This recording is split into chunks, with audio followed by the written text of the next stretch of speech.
Hello. What's up, guys? Look at what game we're playing. Look at what we're doing. We're doing a thing that we haven't done in a long time now. We're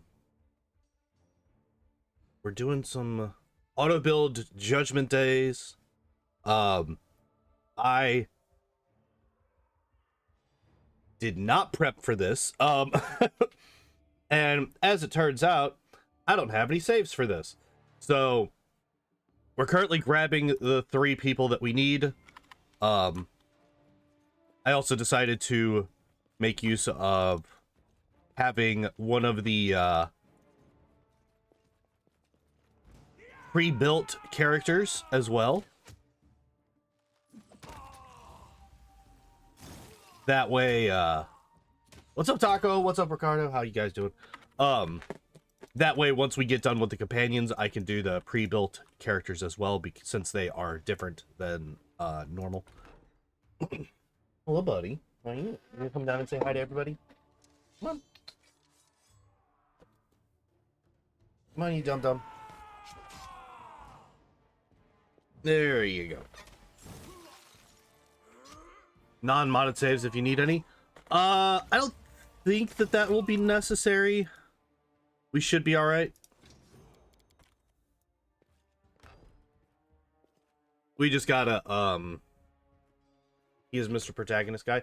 This guy basically is. Yeah, he's just a fighterman. Hi. What's up, buddy? How are you?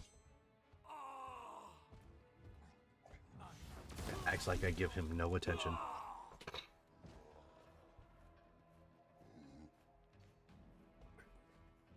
There. But yeah, so we're gonna be going through. We're gonna be doing Linzi. We're gonna be doing Tartuccio, and we're gonna be doing Jaethal. So we'll be stopping the progress of the story once we pick up Jaethal, which is 1 door from where we are right now.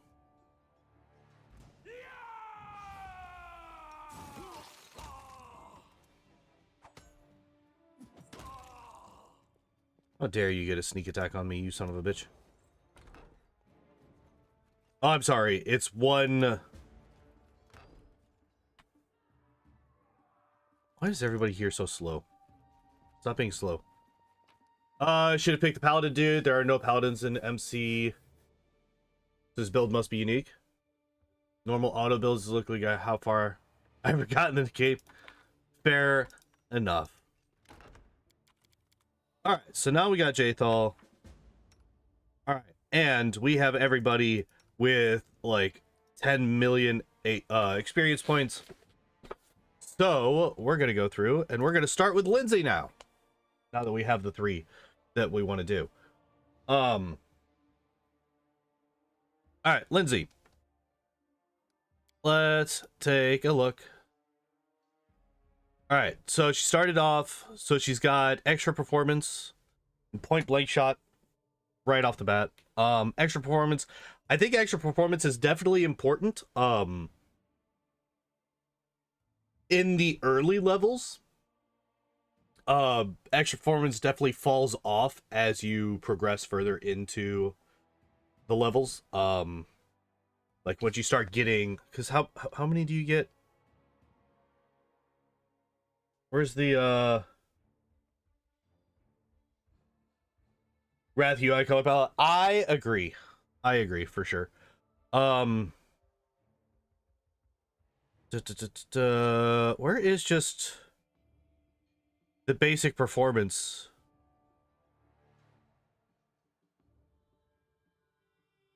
Excuse me?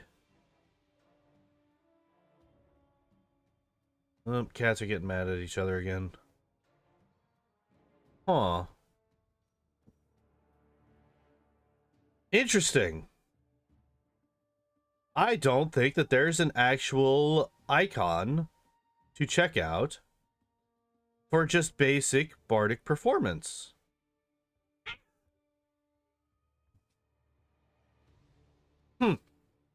Well, that's Owlcat for you. But anyway, regardless, I think extra performance is really, really good. For the UI and Kingmaker, not all of it, but there's some elements I prefer over Wrath. I'd have to play both of them. Just subtract 6 from Linzi. Yeah, that's true. That's true. But anyway, regardless, I know that it's fairly limited at the in the earliest stages of the game, so having extra performance right off the bat is really, really good. And then it looks like she's going to be going point blank and precise shot, which is vital for a ranged character. So those are good as well. For skills, trickery, knowledge arcana, knowledge world, persuasion, and UMD. Those are pretty good. Obviously as a bard, you're going to want persuasion, and as a bard, you have high charisma, so UMD also makes sense. He's got 14 intelligence, 14 constitution, really. 8 strength. Only a 16 charisma. Yeah, oh yeah, that's true. She does only have 16 charisma, but on the other hand, a bard only needs 16 charisma to be able to get all of their spells. They're not a 9-level spellcaster. So you could argue that those extra build points are better served elsewhere.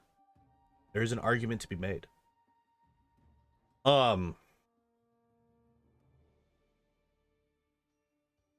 Although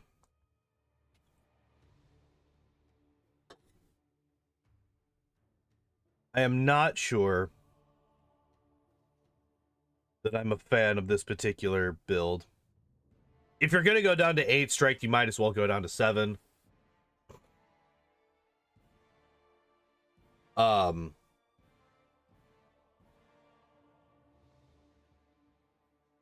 don't know if you really need the intelligence here. But then again,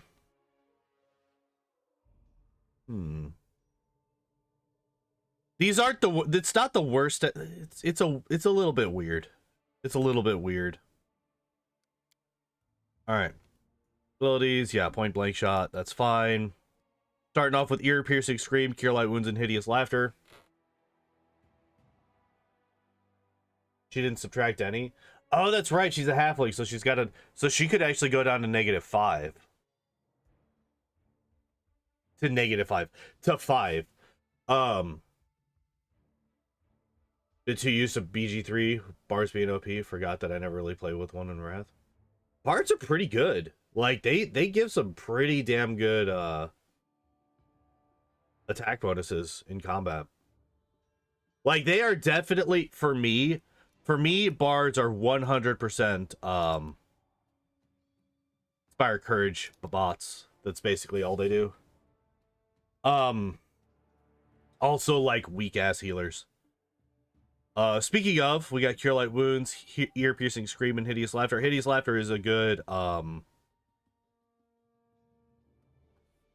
is very much a good fucking words. Jesus.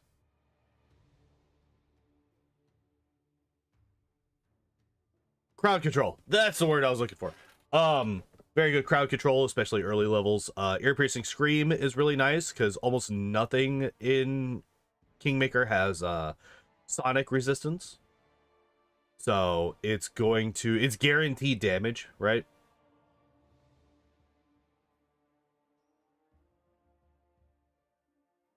So yeah, I like the spells. All right, now what did we get? Yeah, so we got Precise Shot, and we now have Remove Fear, which is also a really nice spell to have. A really nice buff spell to have. I tend to, yeah, so Linzi, whenever I would build her, Linzi ended up being mainly just a buff bot, which most bards do tend to be, right? So having that is busted hold burst at level 3. Nice.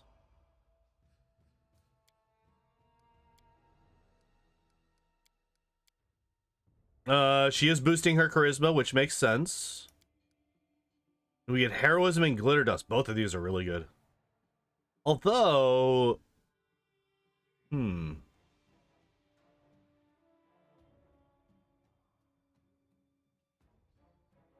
monsters that resist it, you're not using such a weak spell anyway. Yeah.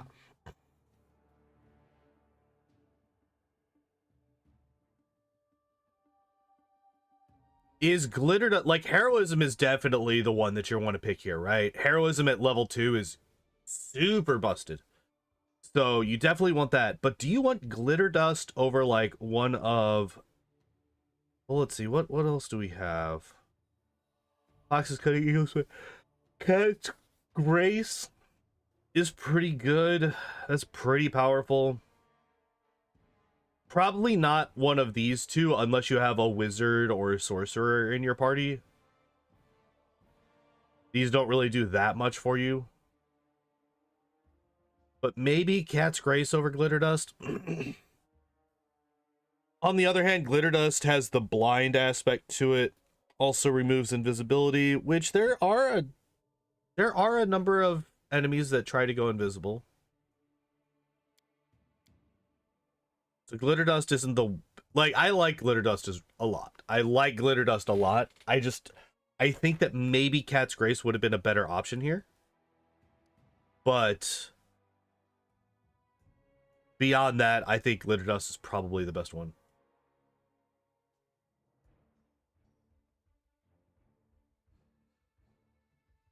Just a Wrath, baby?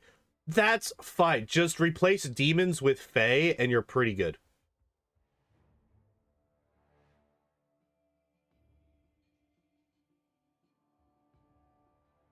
Heal Splendor helps your HL. What is HL?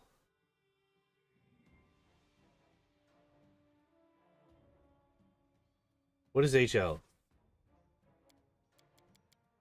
Why is it not pulling up the description? Okay, there we go. Oh, Hideous Laughter. Gotcha. Glitter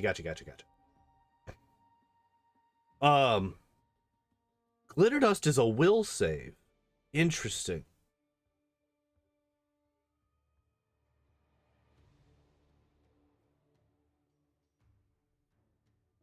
Interesting. That I did not know. All right, so still doing all of that. Stronger in Wrath and in Kingmaker was still a solid choice. I agree. I think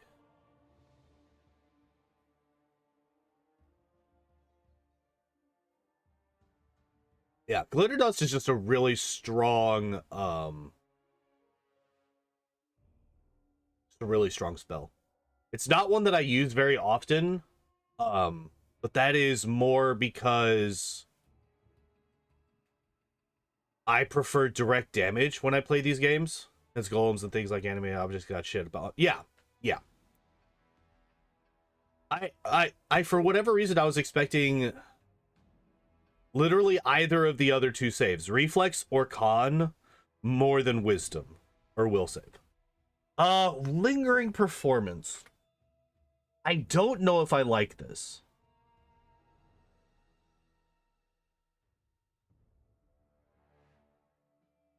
And invisible stuff. Yeah, it's always good for invisible. I don't know if I like Lingering Performance. I guess if you're playing on turn-based, this is not a big deal. But this is a very micromanagement intensive feat to take if you're trying to play real time. Because you have to keep track of how many rounds it's been since you turned off your thing.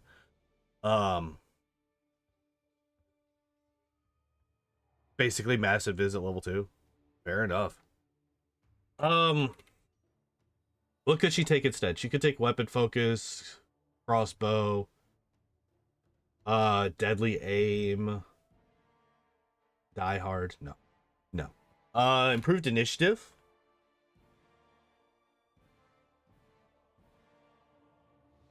Rapid Shot.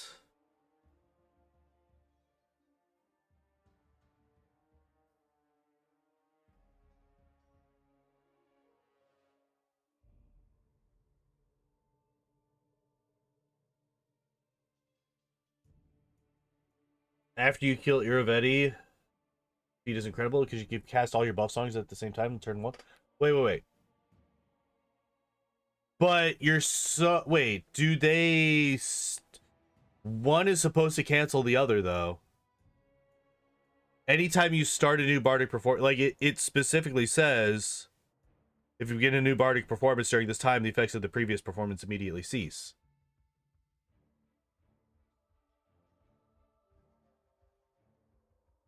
So...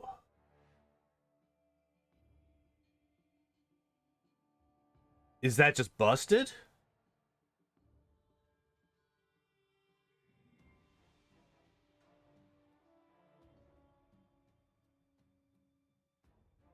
Wait. Practically useless feat in real-time mode.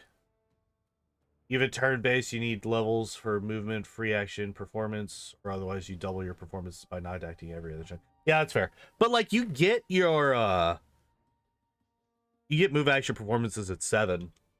And since she's a ranged character, her movement, once she actually gets set in her little turret position, movement actions aren't that important for her. And you get to level 7. Like, if you're actually playing the game in a not cheaty way, you still get to level 7 usually before you even beat what's his name? Staglord, right? Or like shortly thereafter. So I feel like you get move action bardic performance fairly early. Strange for the game to recommend it on 5th level. That's true. That's true. That's actually a really good point. I didn't think about that.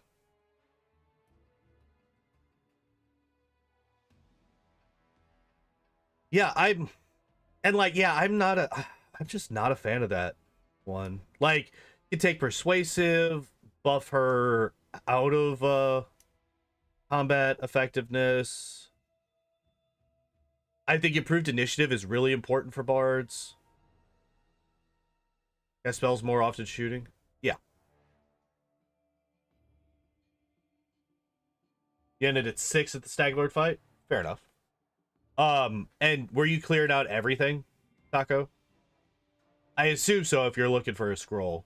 That you cleared out everything that you possibly could have before then.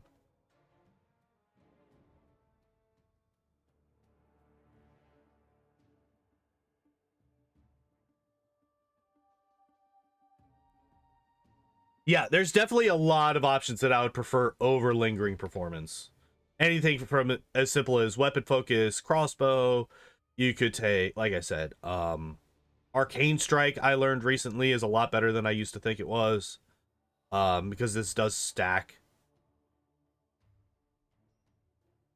I thought that this was like that this was basically giving your weapon an enchantment bonus or an enhancement bonus. But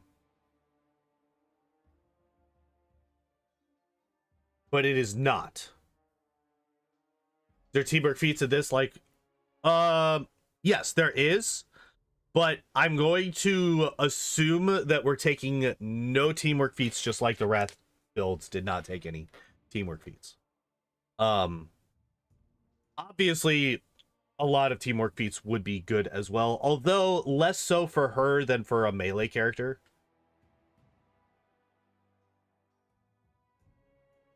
Are they busted like Wrath ones? They're the same ones.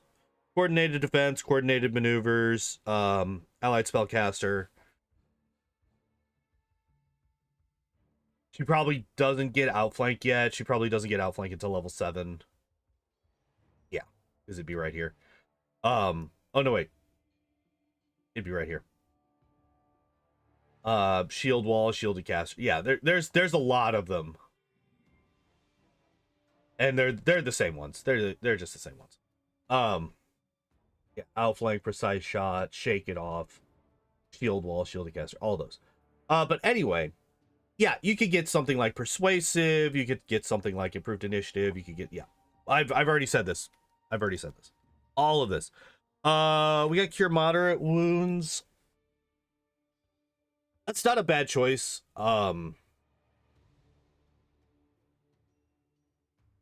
Having, especially since it's a spontaneous, she's a spontaneous caster, I like having healing spells on spontaneous casters. Um, that way you don't have to waste spell slots preparing for them.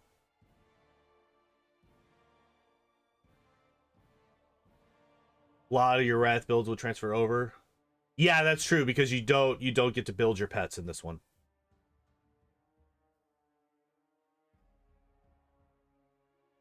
Wait. Do you really not? I don't remember now. It's been so long since I've actually played Kingmaker. Pets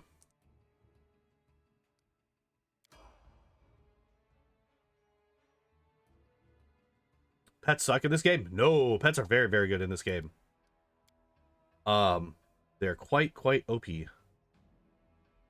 Wait a second. They did it again!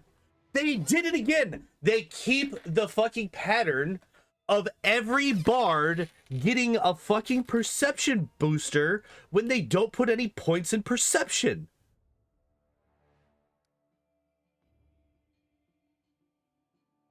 What the fuck? Why? Owlcat, what the fuck's wrong with you people? Why are you taking things that boost perception? Take skill focus.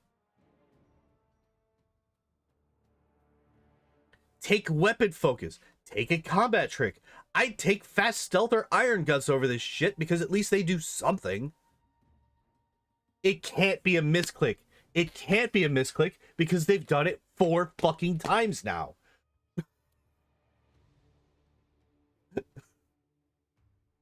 4 times they've done it. This is so stupid. Why? And then we get Soundburst, which...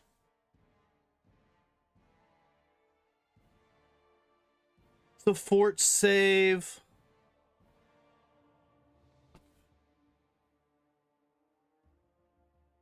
Yeah, they're still really, really powerful. They're just not quite as good as Wrath Pets are. I would have preferred... I don't really like this one. I would have preferred Cat's Grace for sure at this point.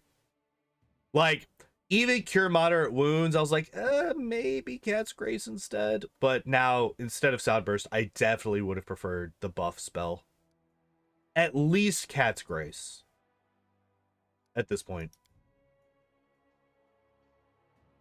But yeah, this is the fucking worst. I don't know why I don't know why. I don't understand. Sense Vitals is pretty good. Sense Vitals is good, but Cat's Grace is better.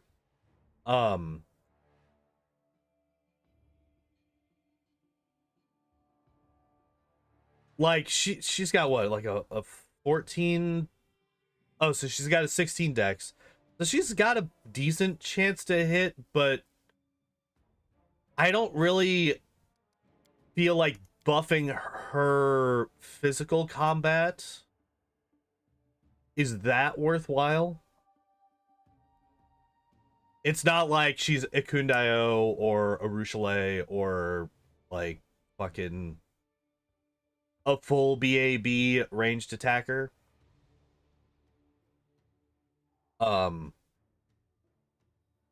And she's also not attacking touch AC either. So I much would prefer Cat's Grace over any other spell at this point, except for like maybe Mirror Image for defense. But if we're playing on story difficulty or well, not story, if we're playing on normal difficulty or less, I think Cat's Grace is definitely the best one here.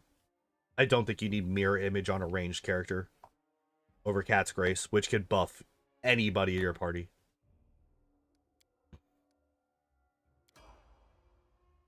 Okay, so we finally get Rapid Shot. Really good tailor-made subclass for this game, like the Ranger Demon Slayer. Druid Fey one, but I could never get into Druids. I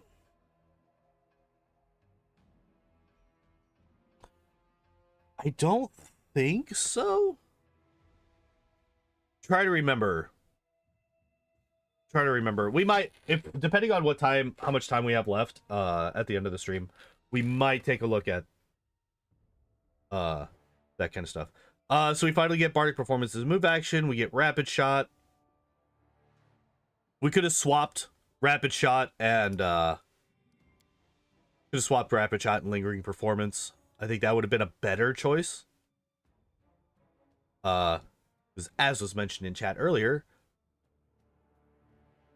basically at level 5 with Lingering Performance, you're sacrificing an entire turn every time you want to do that. Hold up. We already had Remove Fear. Wait. Why is this on here?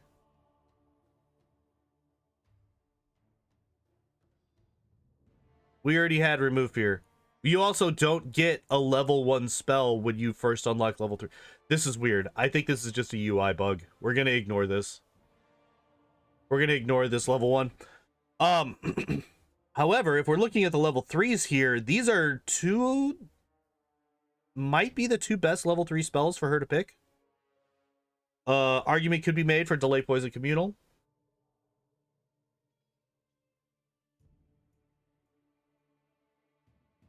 But if we're talking about pure buff spells, Good Hope and Haste are the best ones.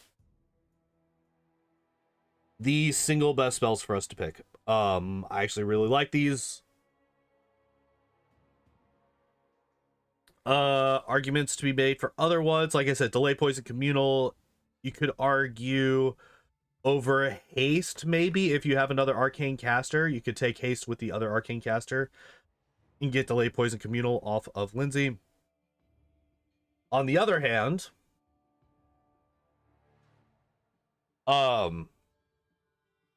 you probably have a Divine Caster in your party,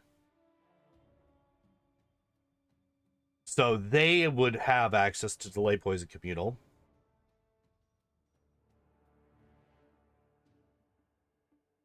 Dispel Magic. Delay Poison Communal plus Stinking Cloud. Yeah. Yeah, that's the thing, right? That's the thing to do in Kingmaker.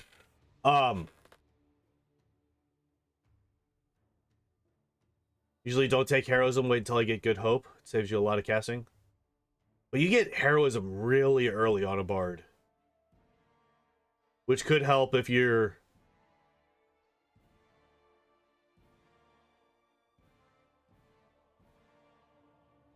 Could help if you're having trouble with the lower level bosses and stuff.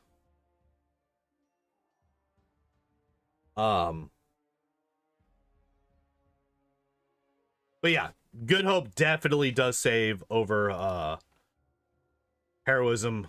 Heroism is single target. Good Hope is everybody. And I believe Good Hope also does more things as well, right? Saving throws, attack rolls, ability checks, skill checks, and weapon damage rolls versus Heroism, which is attack rolls, saves, and skill checks. Yeah.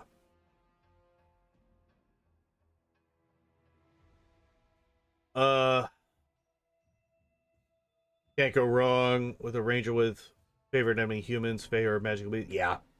You definitely want Fae as a favorite enemy in this game, for sure. What, like, if you're not taking Fae as a favorite enemy in this game, you're gimping yourself pretty fucking hard.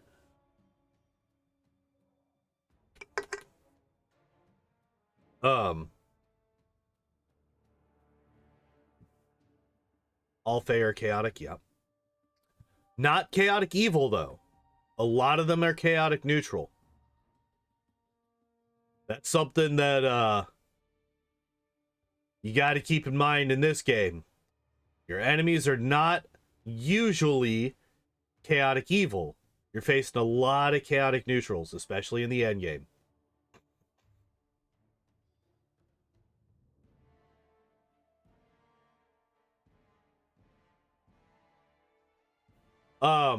A lot of the bosses are evil,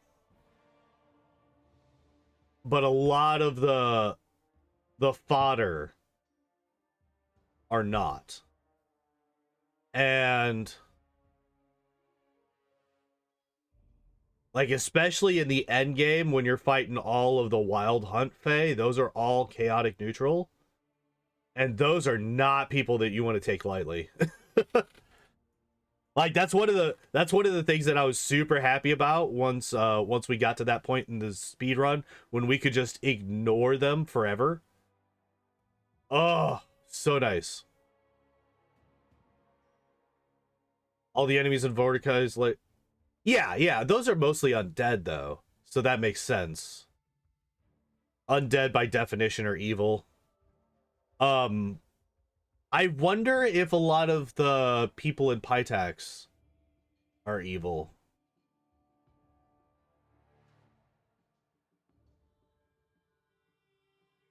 All the goblins, all the chimeras, all the trolls. Yeah, but the goblins and the trolls are basically done by chapter 2. You don't really run into any of those. Iravetti is evil? Yeah. I'm thinking more along the lines of his guards. I wonder if his guards are evil. Like I said, I think every boss is evil in Kingmaker. Except for the Owlbear at the end of chapter 3. That might be the only non-evil boss in Kingmaker.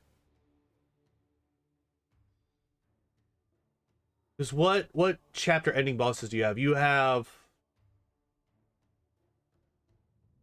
Stag Lord, who's definitely evil. You have Tartuccio and Troll King. I can't remember his name off the top of my head. They're both definitely evil. You got the Owlbear, who's I can't imagine it's evil. I assume it's neutral, because it's just an animal. Argolka, that's what it was. Yeah. Thank you. Chapter 4, obviously, Undead Cyclops, man. What the hell? I literally just Vorticai. He is obviously evil. Chapter 5, Armag. Armag might be chaotic neutral. I could see them making Armag chaotic neutral or chaotic evil.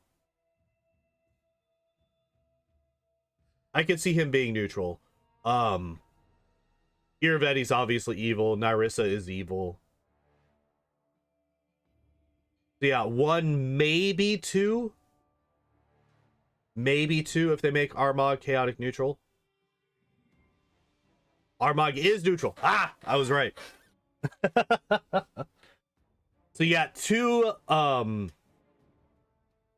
you have 2 chapter ending bosses that are neutral. The rest of them are all evil. And yeah, obviously any undead are going to be evil. Goblins are going to be evil. Trolls are going to be evil. They are going to be neutral. Except for Nyrissa. But anyway, Good Hope and Haste are good. Back on topic. It looks like the only choice that we have here is, well, we're boosting up our charisma some more. And we got Cure Serious Wounds. I don't think I would have taken... I don't know. Like, I did mention that you're probably going to have a Divine Caster who can have Delay Poison Communal and have it earlier than Linzi will, right? Because she is a delayed spellcaster. Right. Oh, it doesn't tell you when she gets her new spells. But, wait. 1, 2... So we got 3 at level 7. So yeah, we're definitely delayed. Duh. This is level 6. Level 6s are all delayed. Anyway. Yeah. Yeah, so I'm kind of pushing back on what I was saying earlier about Delay Poison Communal. I think it's probably better to save that for your Divine Caster. Whether it be, Harem or, wow, I'm having trouble remembering the names of the people in Kingmaker. Fucking Angel Boy. The one that's not real. The one that vanishes at some point.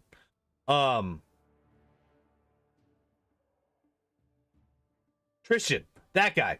Uh, yeah, you're gonna have one of those two in your party. I don't know how you wouldn't have one of those two in your party. Like, it's just really good to have somebody who's got an AoE heal to recover from fights. So you're gonna have delay poison communal on one of those. You could make an argument for dispel magic. I like dispel magic a lot. I probably like it more than I should. Displacement is also a thing.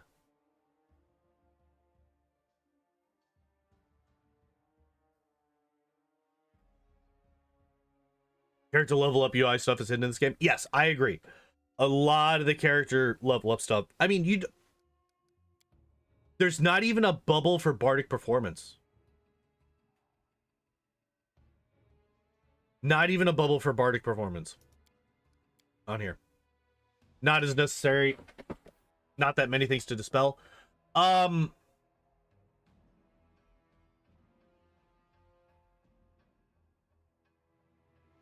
to think of examples. The only ones that I can think of are very, very late game off the top of my head.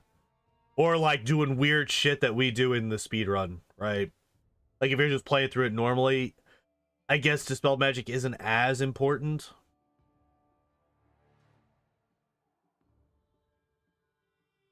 You want somebody who's able to remove curse, because there are some baleful polymorph casters in this game, but again, that's later, a lot later. So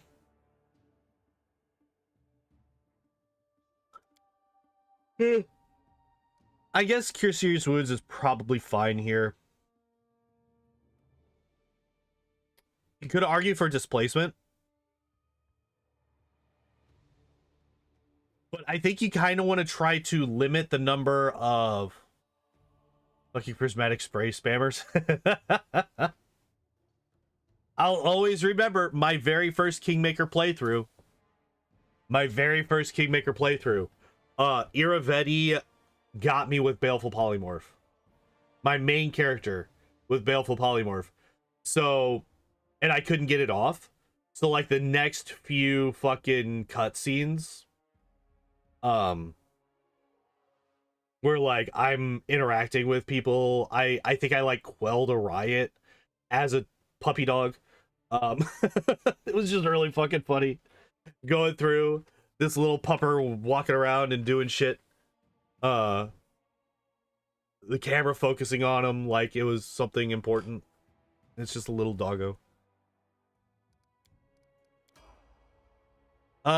Clustered shots. I do like clustered shots a lot.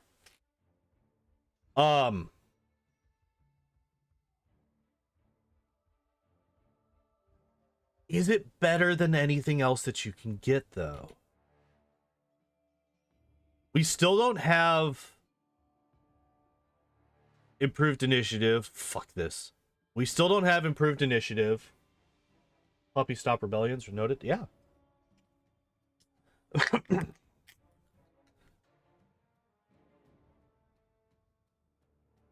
And I do think improved initiative is really important for her.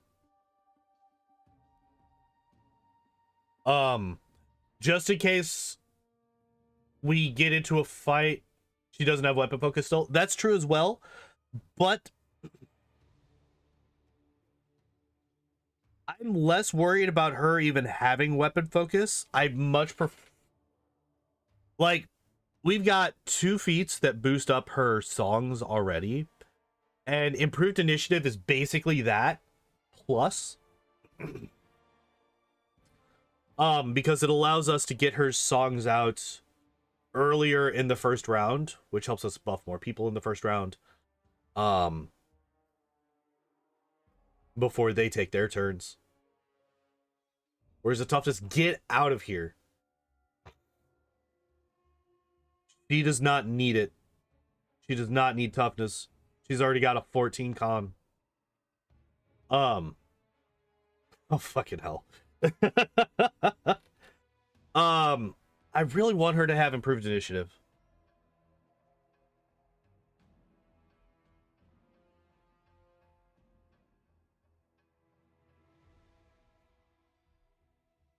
Yep, there's Outflank. Persuasive, still, like, there's not many people that are going to have a higher charisma than Linzi does. Hammer the Gap is also in this one, I see. Sheesh. Don't give them any ideas. Yeah, like, like I said, while I like clustered shots, I think that there's a couple of better options that I've already mentioned. All right, what do we got? Skill focus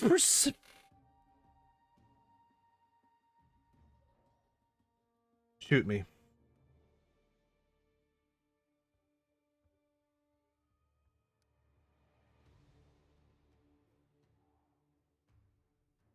So, I would like to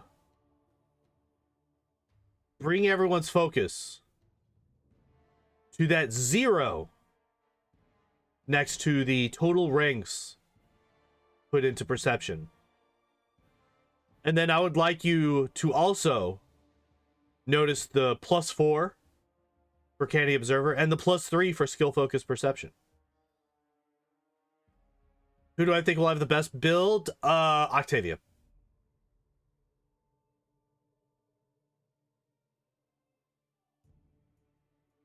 I do know that Octavia's build is pretty good. She goes Arcane Trickster in her build.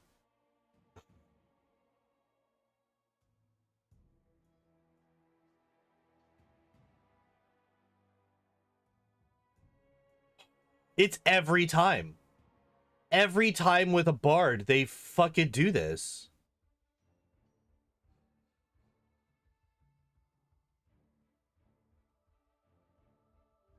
Now I want to test this because there's the bard that you could pick up at the end of the game, right? Whenever you get to House of the Edge of Time, you can get those. I think it's like 4 people that you could pick up from.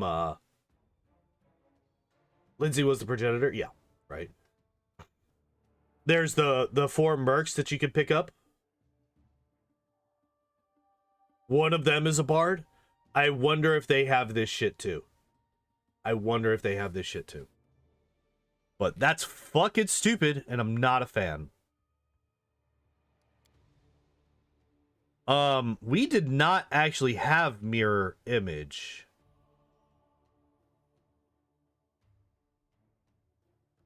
Dominate person and shout?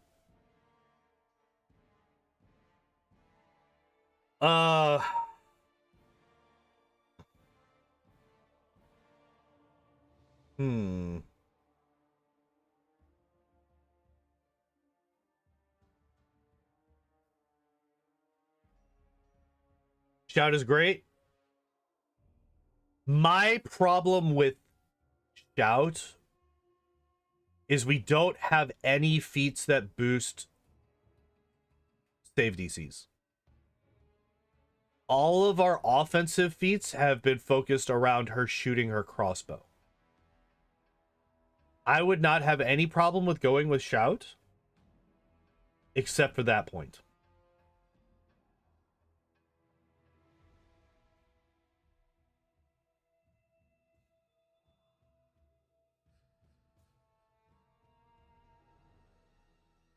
The 1 rank in every skill at least. I don't like that.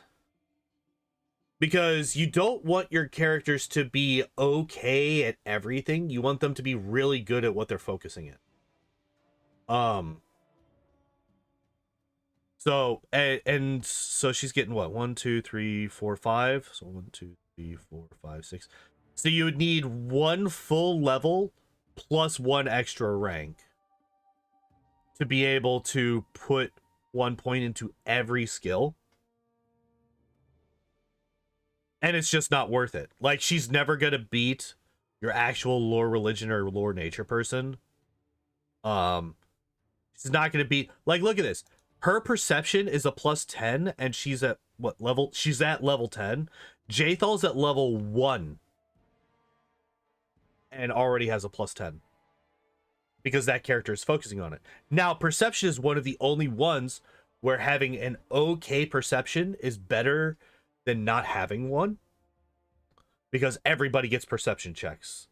So if Jaethal were to miss it, at least Linzi has a +10. However, honestly, I would have said sack UMD for perception. If you're going to take two things to boost perception, feat-wise, get rid of use magic device and swap it with perception. Just do that. But obviously they can't. Also, I find it funny that this +2 is, yeah, the sum of the skill's rank and all applicable modifiers. That's a fucking lie. Because it's literally only keep putting in the keen senses. It's not putting in any of the other actual modifiers. So, these are lies. These are lies. These are all lies. Because, yeah, look at this. If we look at this, +15, +15 for the knowledge arcana and knowledge world. +20, +20.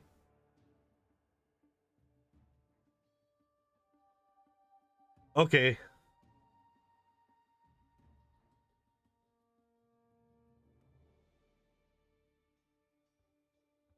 Yeah. Anyway. Yeah, not a huge... So, okay. However, as much as I was talking about Shout, I really... At least it's guaranteed to do damage, even if you fail to save. Or even if they succeed at their save, sorry. Dominate Person should not be on this list. We have no spell focus for enchantment. We have no way to buff the spell save DC without taking 3 levels. Right? Yeah. Yeah, because there's no spell focus here in the bard talents. So we would need to be level 13 before that would be viable. And then also you got to worry about spell penetration, right? A lot of the endgame enemies that you're going to want to dominate. Well, actually, there's not even that many people to dominate at this point, right? You're running out of human enemies, except, well, there's the guards in Iraveti's palace in Pytax, but that's basically it for humans. Dominate Person doesn't really help you that much in this game, because a lot of the strongest enemies aren't human.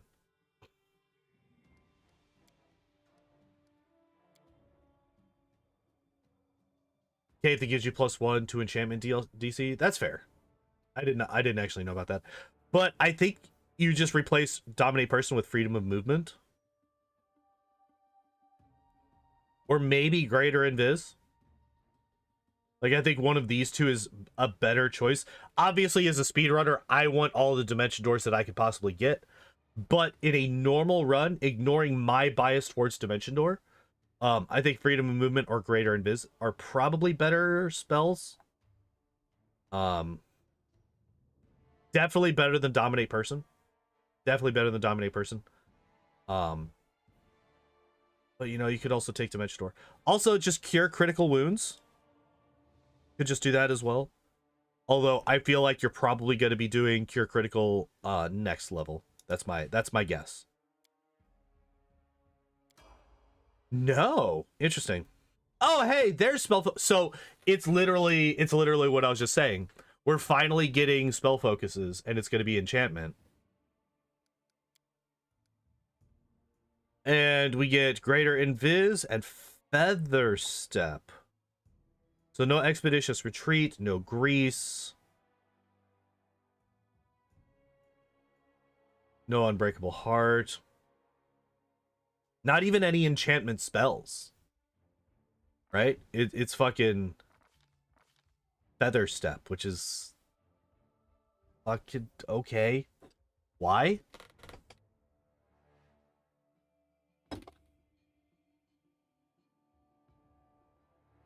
How much difficult terrain do we even run into in this game? What level are we? 11?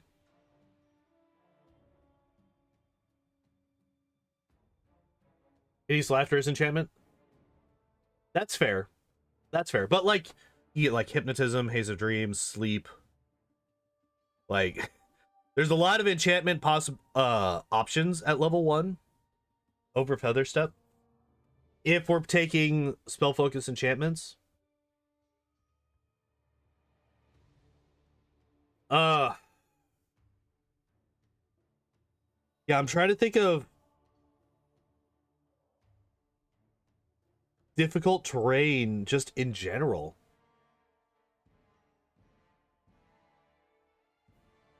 Sleep only effects.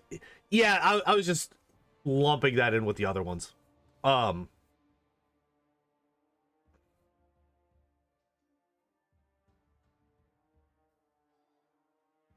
Yeah, I guess Hypnotism is also limited by hit die, so that's probably not great. But even still, regardless of all of that, self-created difficult terrain, perhaps? Maybe. But that would be odd because this game, these builds tend to ignore all other auto builds. They pretend that this build has to stand on its own feet, which is why you never, ever, ever, ever see teamwork feats in any of these. Regardless of how good a teamwork feat would be for that character, you never see teamwork feats in these builds for that reason. But yeah, regardless of the actual offensive enchantment spells for level 1 being shit, Hypnotism and Sleep, there's still this one right here that we don't have. Grease is really good.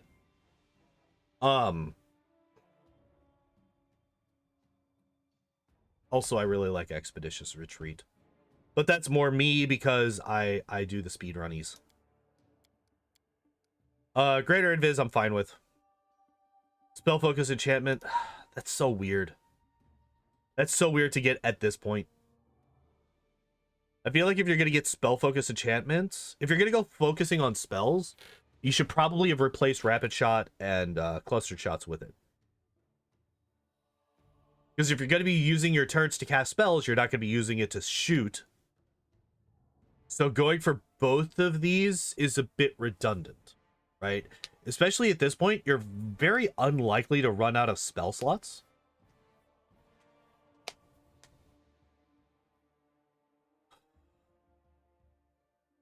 I don't know. It's a weird one. Also, this is fucking stupid. Also, this is fucking stupid. Alright, so there's Cure Critical Wounds. And it looks like that's basically the only thing. Gonna lurk while you watch on TV. Kitty wants attention. That's perfectly fine. I understand the desire of kittens for the affections. Both of mine are sleeping at the moment. I got one over there. I got one right there. Sleep in Baldur's Gate 3. It scales pretty well.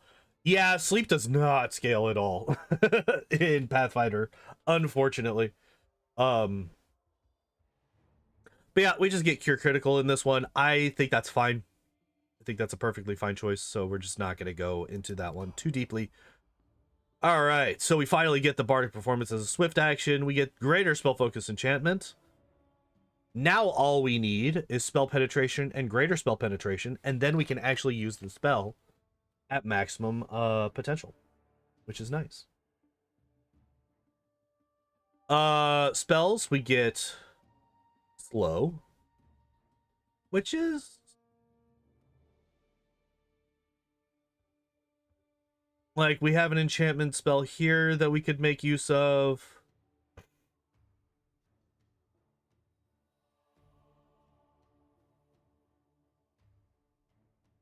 Can take no actions, take a -2 penalty to armor class, and lose their dex bonus.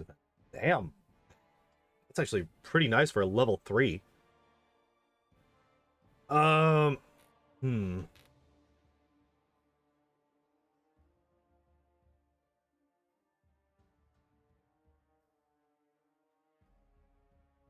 So Deep Slumber is 10 hit die. You might be able to find some enemies that are less than 10. But I probably wouldn't fuck with this. Although Confusion could be really nice. I think maybe instead of Slow, you pick up a Confusion, since we're focusing on enchantment spells. Obviously, slow is not an enchantment spell. Crushing Despair is nice. What does this one do? Affect a creature. Oh, it's a cone attack. Interesting. -2 on attack rolls, saving throws, ability checks, skill checks, and weapon damage rolls. Ooh. It's anti-heroism. It's anti-heroism. Gotcha. Speaking of heroism, we get greater heroism. And again, this is at level 5. So we get greater heroism 1 level early, because this is normally a level 6 spell.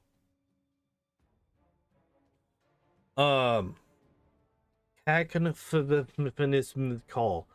Fill your targets by blare cacophony of discordant sounds, making it hard. What does it do? Gains nauseating condition. Okay. If it fails, it's will save. So that's the unfortunate thing. I think most Fae have really high will. Well, story spoilers, Linzi doesn't really deal with the Fae as much as the rest of the team does. Her part in the story tends to phase out at that point.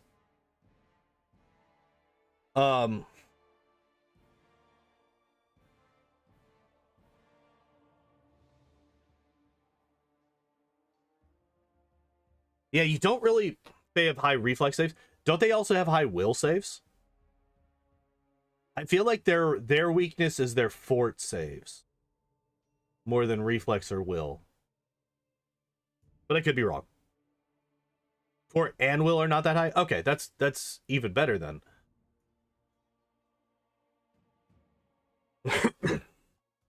But all right.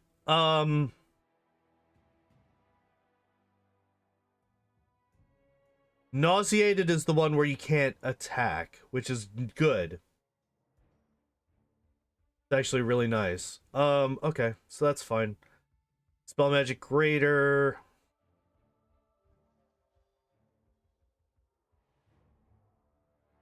Mind fog is really fun.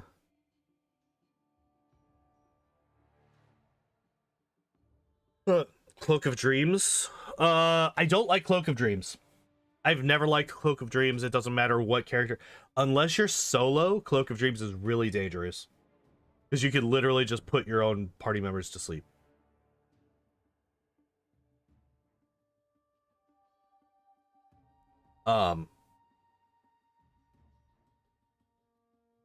Really don't like Cloak of Dreams.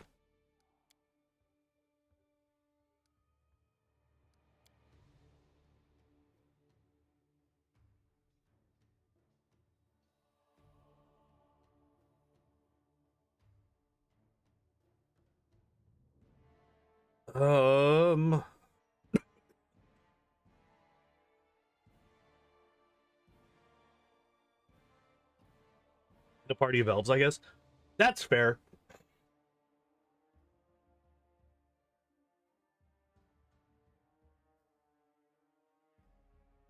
I have to make up an entire party of mercs though. But that's like a legitimate thing. I did not even think about that. I always forget about elves being immune to that stuff. It was actually the reason that my very first. Sad to hear about Linzi. I like her in the part of the game I played, the prologue. Don't worry, she's a terrible person. She steals from you. Spoilers.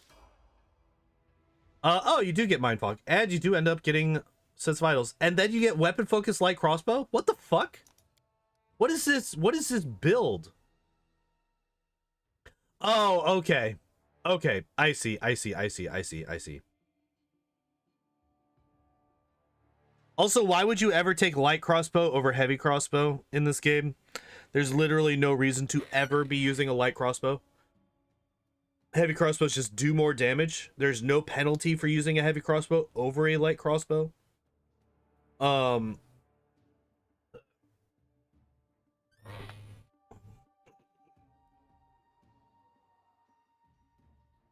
You're just slightly gimping your damage potential by taking light crossbow over heavy.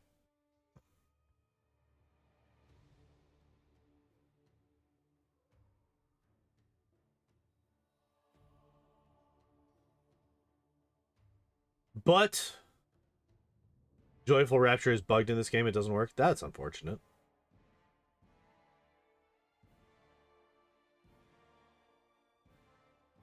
That's unfortunate, but it also doesn't surprise me. What could she have taken instead? She could have taken a skill focus and a skill that's not fucking stupid perception. She could have taken a combat feat. I'm okay with weapon focus. I just wish... Give her the sling staff for RP purposes. RP. Get out of here. Get out of here. We're power gamers here. RP. My god. We do get Sense Vitals, which is fine. We also get Mind Fog, which I was just talking about.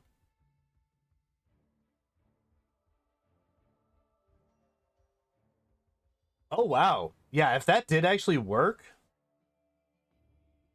So I did the dumb thing when I was reading this earlier. I stopped after I got past the first sentence. I just ignored the second sentence, which is easily the more important of the two. Because that's a huge amount, especially... Well, I guess it is only damage. And a lot of the enemies in the later sections of the game do drain, which is really rough. Oh, hey, we do get improved initiative. Nice.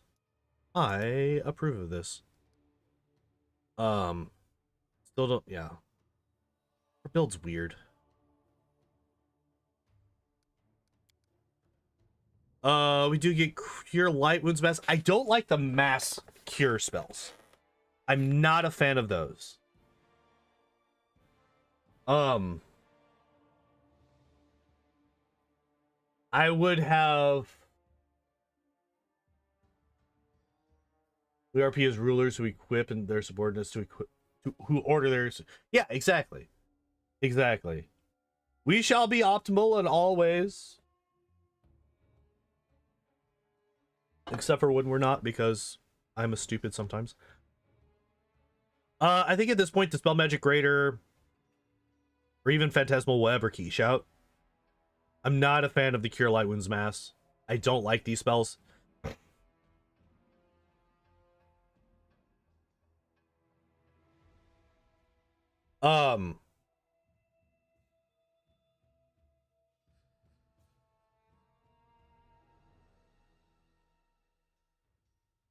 Okay, so that is one thing that I didn't actually know.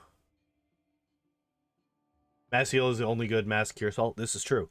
But there is one thing that I didn't know about these. I thought these had the same level restriction as the normal one. So, for Cure Light, it would be 1d8 plus 1, maximum 5. So, it is better than I thought it was. It is actually quite a bit better than I thought it was. Because this goes from a minimum of 6 to a minimum of 16 health healed. So almost 3 times the amount for the minimum roll, right? And then the maximum was what, 13? The max roll right now would have gone from 13 to 23, which is still a good difference. So it is actually a lot better than I thought it was. Especially since you can buy a lot of them. Yeah, they're not expensive.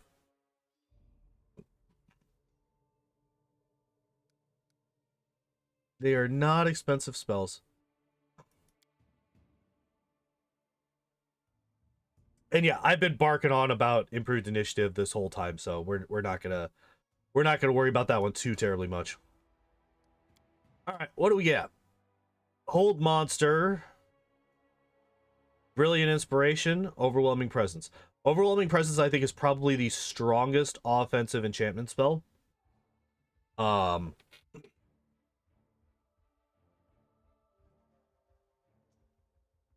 a legend get cast a level 40 with Prestige class? 30 is the max for some reason. I actually didn't know that. Got BAB to 25. No, they didn't. No, they did not. I have characters that have 18 attacks that say different. Not quite 18. But I have characters that have like 3 or 4 rows worth of attacks due to super high BAB that says different.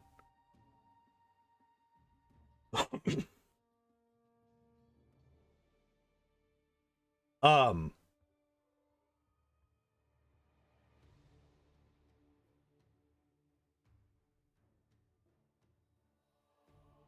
Words. Imagine being scared of a little happening. Yeah, well, that's what enchantment spells can do. That is what they can do. Now, at this point in the game, these buff spells are less important because you're gonna have headbands and you're gonna have belts that can mitigate, that can give the same bonuses.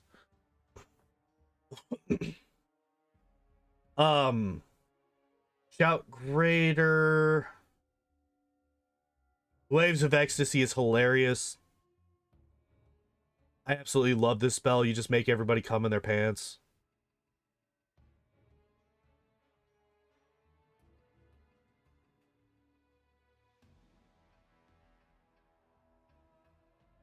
I find Waves of Ecstasy to just be an absolutely hilarious. Try to make a new character in the DLC to try for yourself. Did they nerf it? Do I only have those super OP legends because they're old and they've been grandfathered in? Maybe. What does Brilliant Inspiration do? What do you do? What is this? What is this spell? Attack. Oh, it gives, okay. I forgot about that. Okay, so we get...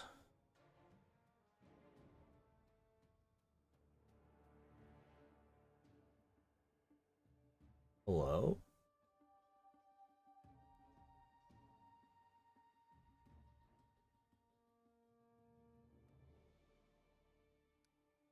Okay. Interesting. That message showed up on the stream, but it didn't show up in my chat.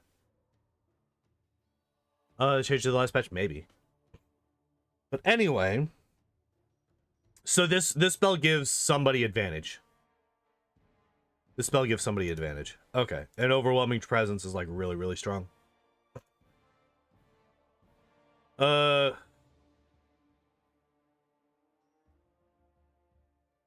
that'll happen. That'll happen. It's just strange that the message came through while my internet was disconnected on the stream itself, but it didn't come through in my chat box. Just a little weird. But it's fine. I could read it anyway. Starting for the duration of the spell, each round after that. Target of this spell may attempt a new saving throw to end the effect. It recovers for the spell earlier being affected. After being affected by it, takes 1d6 points of wisdom drain and is staggered for 1d4 rounds. Creature that succeeded merely staggered for 1 round. Yeah. Yeah, this one's a pretty damn strong spell. I think it's one of the best CC spells in the game. Especially if the people have low will saves. You just knock out an entire group.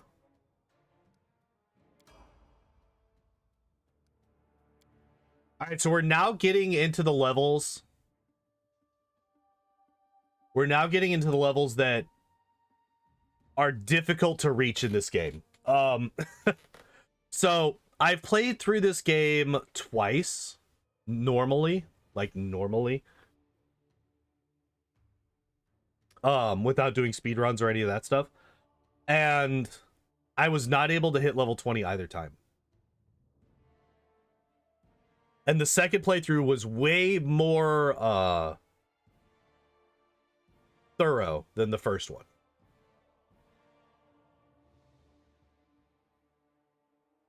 You've got to be kidding me.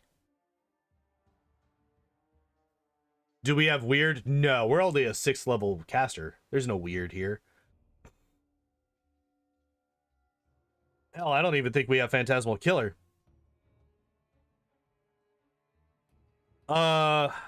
What the fuck? Really? You fear? Why fear? That's stupid. Like, you got overwhelming grief, you got remove curse, you got displacement, dispel magic, delay poison commute. Like, there's so many different.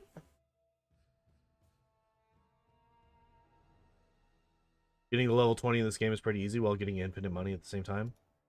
Now, I'm talking about normal playthroughs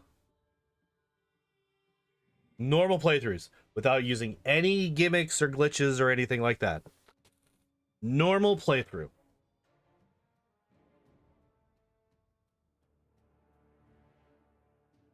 Which is not going to have that. Shout Greater, I did mention this earlier, that this is one of the ones that I would say, yeah, this is pretty alright.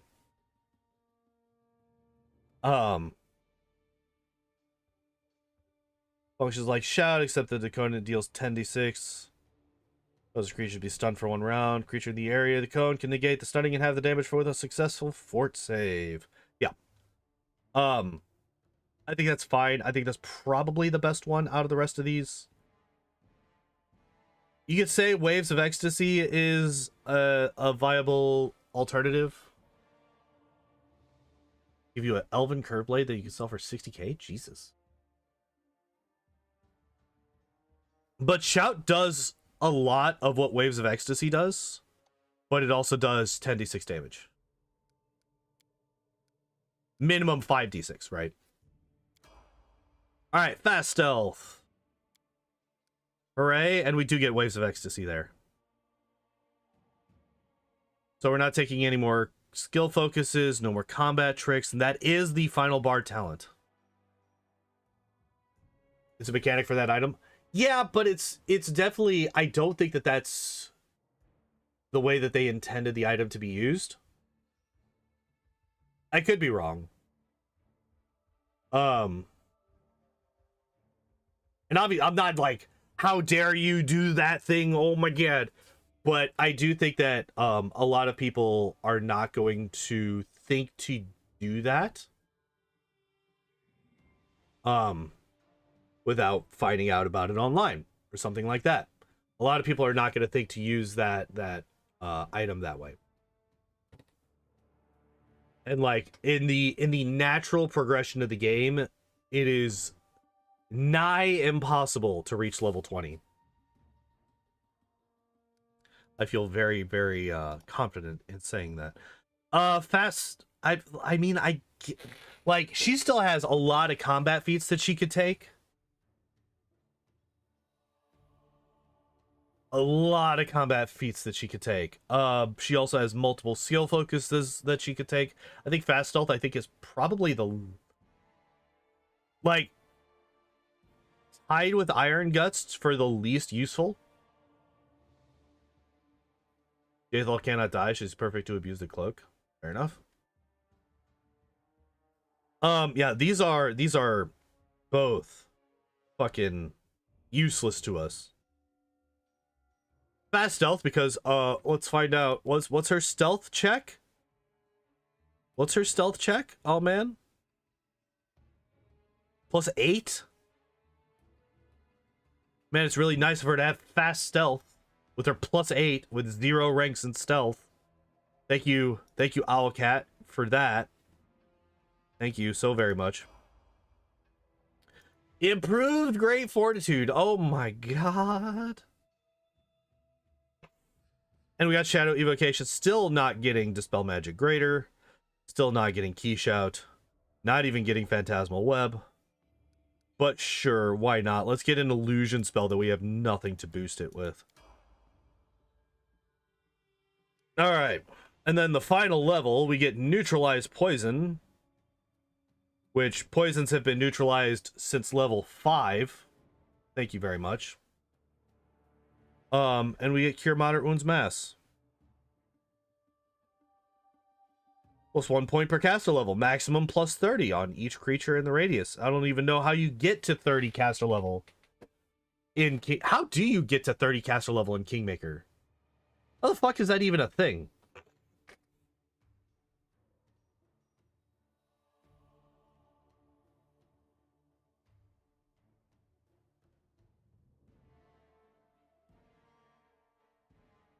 Decimal always gives you terrible flashbacks. What too? But yeah, how do you get to... Like, obviously there's spell specialization that boosts you by 2, but that gets you to level 22. And I'm sure there's cloaks or something. I'm sure there's items that boost your caster level, but they're not nearly as prominent as they are in Wrath. Like, that's the one thing that Wrath really did well that I really liked a lot, is they gave a lot of items that did cool shit. Because in Kingmaker, the vast majority of the magic items you're going to get is like, this is a +2 scimitar. This is a belt that gives you a +2 to strength.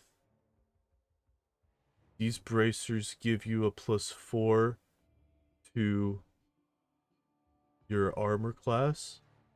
And then in Wrath is like, this is a +1 mace that fucking hits everybody around you every time you attack. Sorry, that's the scythe, but...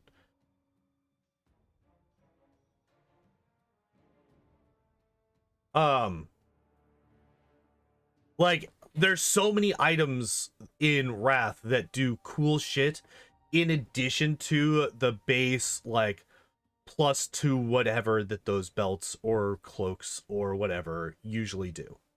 You know, like, yeah, there's a lot of cloaks of resistance in Wrath, but there's also a lot of cloaks of resistance that do extra, that do something else as well. And I like that a lot. In Kingmaker, there's not nearly as much. Oh, you're not really selling me on playing this game, sir? So, Matt, here's what I say. Here's what I say a lot about Kingmaker. Comparing Kingmaker and Wrath of the Righteous. Wrath of the Righteous is an objectively better game than Kingmaker. It is better in almost every way. However, Kingmaker is a better speedrun.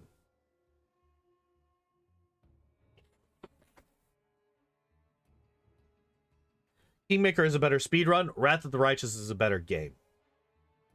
And Wrath of the Righteous should be a better game. A game dev team should be better their second time through developing a game than their first time. And I don't even know if this is Owlcat's first game. I just know that this is their first Pathfinder game. So they should be better when they make Wrath than they are when they make King. That just makes sense.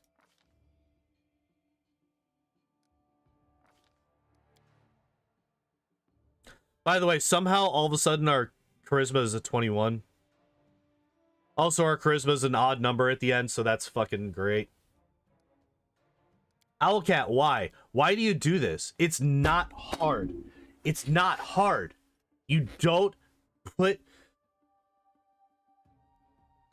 If you're going to put all 5 points into one stat, you need to make sure that that stat is odd when you start the game. If you're not, then you need to make sure that another stat is odd when you're building these characters so that you can feel good at level 20 whenever you put the final point in.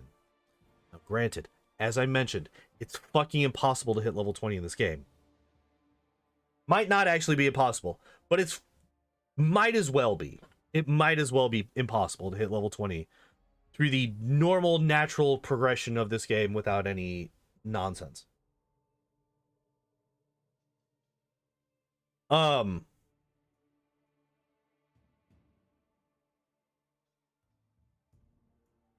However, it just feels really bad when you hit level 20 and you go to your ability scores to put that last point in and you notice, fuck, they're all already even. Feels bad, man. Feels fucking bad, man. We get cure moderate wounds mass. It's fine. It's whatever. Fuck it. We get neutralize poison, which, as I mentioned, has been neutralized since level fucking 5. So basically the only thing that she gets at level 20 is she gets 1 rank in all of her stuff. She gets a +1 to her caster level, and she gets deadly performance, which is a will save, which means that it might actually be pretty decent against a lot of the Fae. Apparently their will saves are pretty bad. Ain't gonna do shit to Nyrissa though.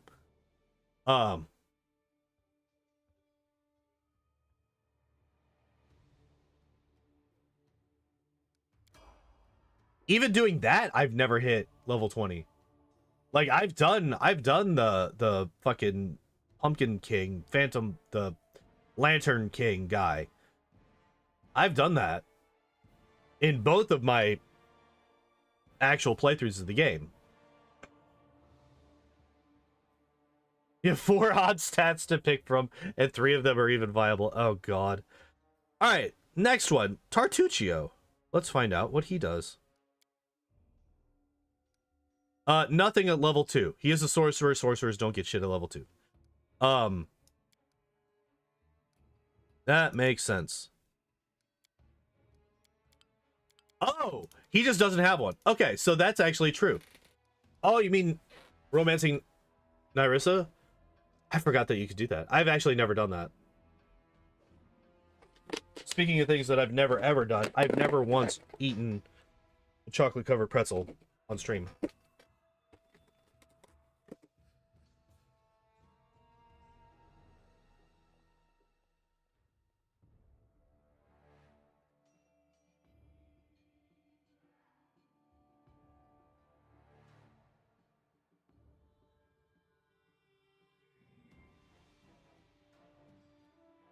Based on extra Jabberwock. Oh, interesting. Yeah, Matt. See, that is one thing that I really like about Wrath, is that you are able to get to level 20 with a good chunk of the game left. It just feels good being maxed out. It feels good being maxed out. And like that was kind of the complaint that a lot of people always get to 19 before Nyrissa, 20 before the Lantern King. Really? Literally never hit 20. But yeah, the complaint about Wrath of the Righteous was that you only get your final mythic level like 2 minutes before the end of the game. And in this game, it's damn near impossible to even hit level 20. So like both games have a similar... Yeah. Both games have a similar problem. It's just in Wrath, it's the in Wrath, it's the fucking thing, the place, the mythic levels, not the normal ones. Speaking of levels, let's take a look at what we got here. All right, so no con score, 14 charisma, 16 wisdom, 14 intelligence, 14 dex, 16 strength. That seems pretty fucking strong. That's what an Autobuild excess is for. Yeah. But it still would have been nice to be able to play with a full Mythic 10 for at least a little bit before you go into the final area.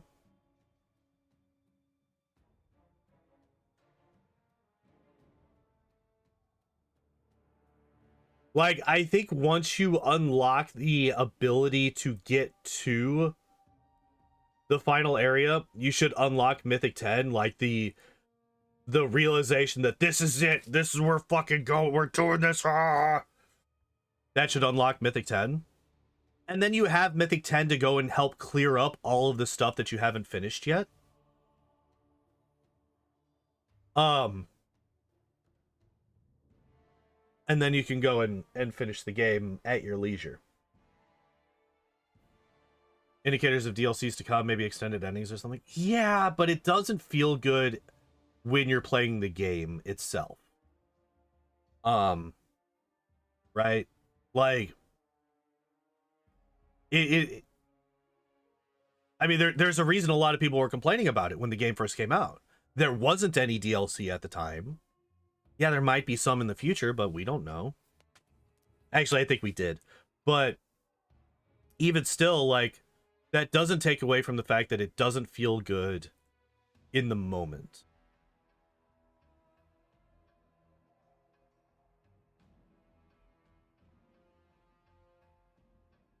Is there not? No, there's not. Wow, there isn't.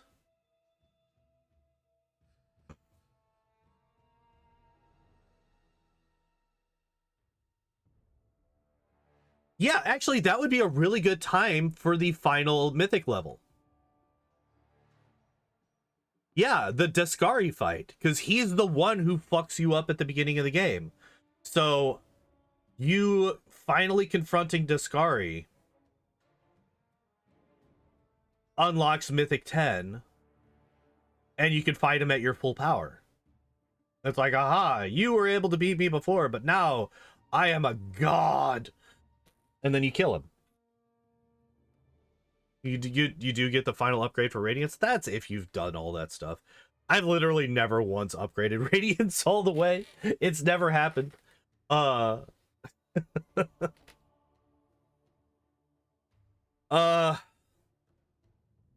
Jaethal. Let's talk about Jaethal. Jaethal. She's got athletics, knowledge arcana, lore religion, perception, and persuasion. Had it equipped, it will automatically unequipped. Yeah.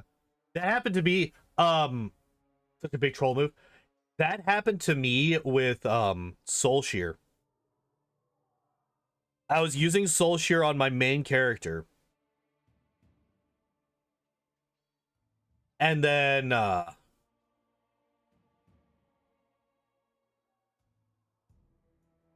really like the characterization of the early companions in Kingmaker. I like the companions in Kingmaker. I like the Wrath companions better. I think the Wrath companions are better characterized. They're just stronger. Not like, I mean, obviously they are also stronger in like actual combat potential. But I really like the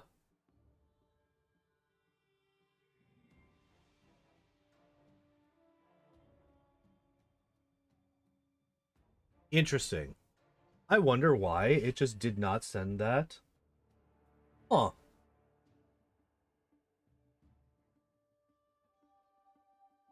Currently waiting, because Eridan has sent 2 messages since the last one that's showing up in my chat. Did they both? No. Interesting. Interesting. It just didn't. Okay. Only one is Barbarian. Yeah, it skipped both of them. Interesting. Only one is the Barbarian. Being turbo strong early? Yeah, she's really, really strong. Oh, but it posted that one. That was weird. Okay. Well, that means that I need to not rely entirely on that, which is unfortunate.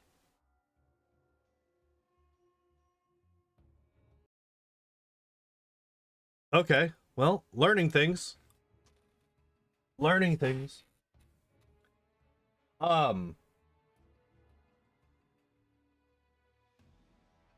Anyway, yeah, this lady right here, really strong point buy. Oh, Soul Share. Oh yeah, I forgot I was talking about that. So yeah, I was my original playthrough was as a Cavalier. I was using Soul Share as my main weapon. I then went to upgrade Soul Share. You know, because it's got the you got the cards, the little cards to upgrade all of the different artifacts that you find, and Soul Share is one of them. So I went to upgrade Soul Share. But I didn't have another weapon that I really wanted to use to replace Soul Shear at that point in time. So after I realized that it actually pulled Soul Shear out of my inventory, I canceled it. I canceled that particular thing. but I didn't get Soul Shear back. It was just gone. And I couldn't restart it again because I no longer had Soul Shear. So I just got fucked out of that weapon for that entire playthrough. I was quite salty about that. Eventually I realized that long spears were actually better than glaives for Cavaliers. Specifically because of the long spear that adds like 8d8 or something crazy, 8d10 fucking damage every time you charge. There's a long spear that does that. It's fucking insane. Dude, the amount of damage potential that you have as a Cavalier in that game is crazy high. I one-shot Discari with a charge.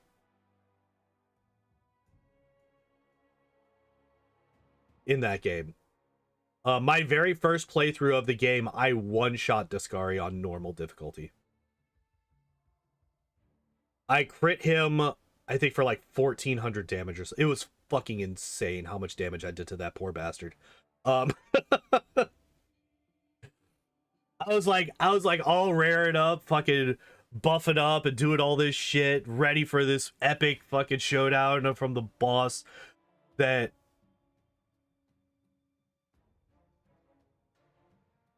Excuse me, Ricardo, there is also what?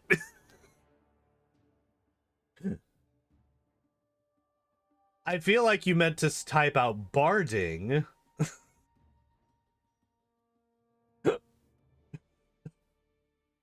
But now I have a mental image of a Cavalier charging down an enemy, and after he stabs him with his lance, he just fucking pukes on him as well, doing 10d6 damage.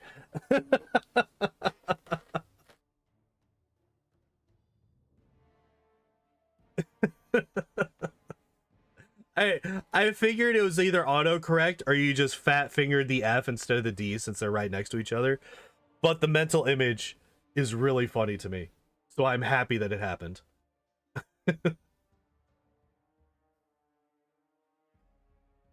But yeah, her skills seem to make sense for her, and they're also pretty decent. And her stats are really, really strong. So let's find out what she has. Cunning initiative, yeah, that's really strong. Really, really strong. And she gets Shield of Faith. Oh yeah, what spells does she have? Divine Favor, Inflict Light Wounds, Shield of Faith. So yeah, that's the one thing that I really don't like about having Jaethal in the party. Because she's undead, it makes healing her a pain in the ass and a half. Makes it a real fucking problem for her to be healed. She basically has to heal herself. Solo tactics, weapon focus, scythe, precise strike. Interesting. She is an inquisitor, right?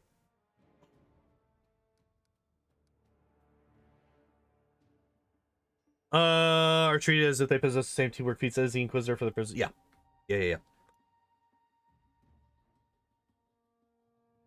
Just by inflict wounds potion. Yeah, there's ways around it for sure. It's just if I go and try to heal the party, I'm gonna end up killing her. Like if I'm using channel energy or if I'm using mass heal scrolls, she's just gonna fucking explode. Which is not something that I want to have happen.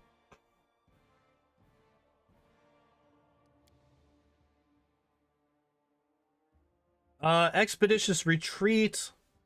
I would have preferred to have either Bless or Bane over Expeditious Retreat. I really like ER if I'm doing solo or if everybody has it. I don't like it so much in parties where some people are fast and some people are super fucking slow. I would definitely prefer to have either Bane or Bless. True Strike could be really useful. I think that's about it. Remove fear, maybe, but we're gonna have other people that can use that. I think the main one would be either Bless or Bane. Which, technically, the same person that I'm like, well, remove fear could be on somebody else.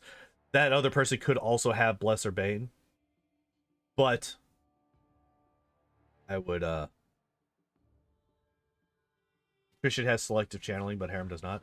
Neither of them have selective heal. If you mass heal, you're gonna explode Jaethal. Just be cognizant of that. Gets invisibility and see invisibility, and also Judgment. Which is what? What is Judgment? Oh, that's just the boost. Okay. Yeah.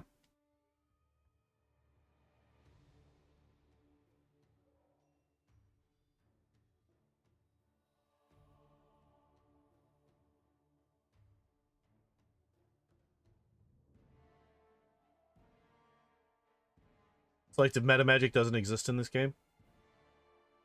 Does it not? No. Bullshit. Bullshit. We're gonna check. Abilities. Alright, so she gets power attack at level 5. I like power attack a lot. I think it's really good. It's also fucking necessary.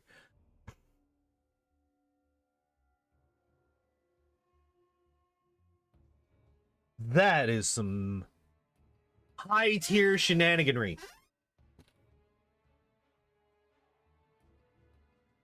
Wow, I never realized that.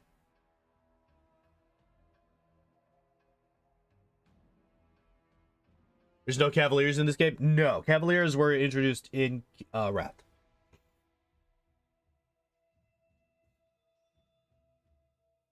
Which was like one of the huge selling points for me.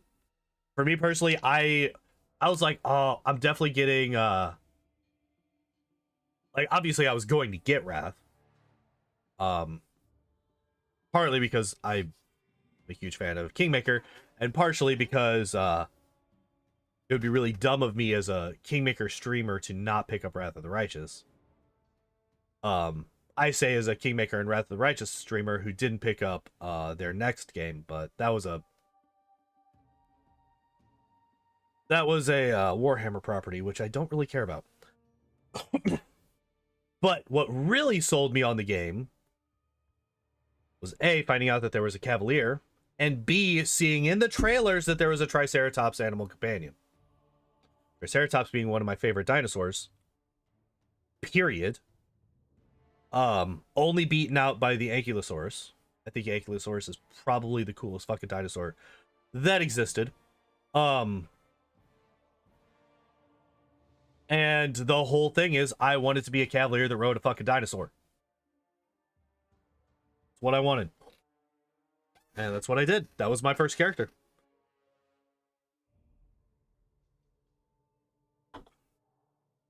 What am I looking for? Oh, I was checking for selective. That's right. That's right. I was like, why am I looking at this as if I don't agree with power attack? Yes, power attack is really good. Also, Bone Shaker is a really good spell. I really like Bone Shaker. It's guaranteed damage. Even if they succeed at their save, you're still going to be doing damage to them. Actually, now that I'm thinking about the kind of character that she is, though, I don't think that I like Kingmaker because it was free on Epic Store at some point. Really liked it, so I bought Wrath. Hell yeah. I mean, that's how it goes a lot of times, right? Like, that's how a lot of people find things these days, is they will find, they will get like a demo, or it'll be on Game Pass or something like that, and they'll pick it up on that. So that makes sense. You can get like effortless armor.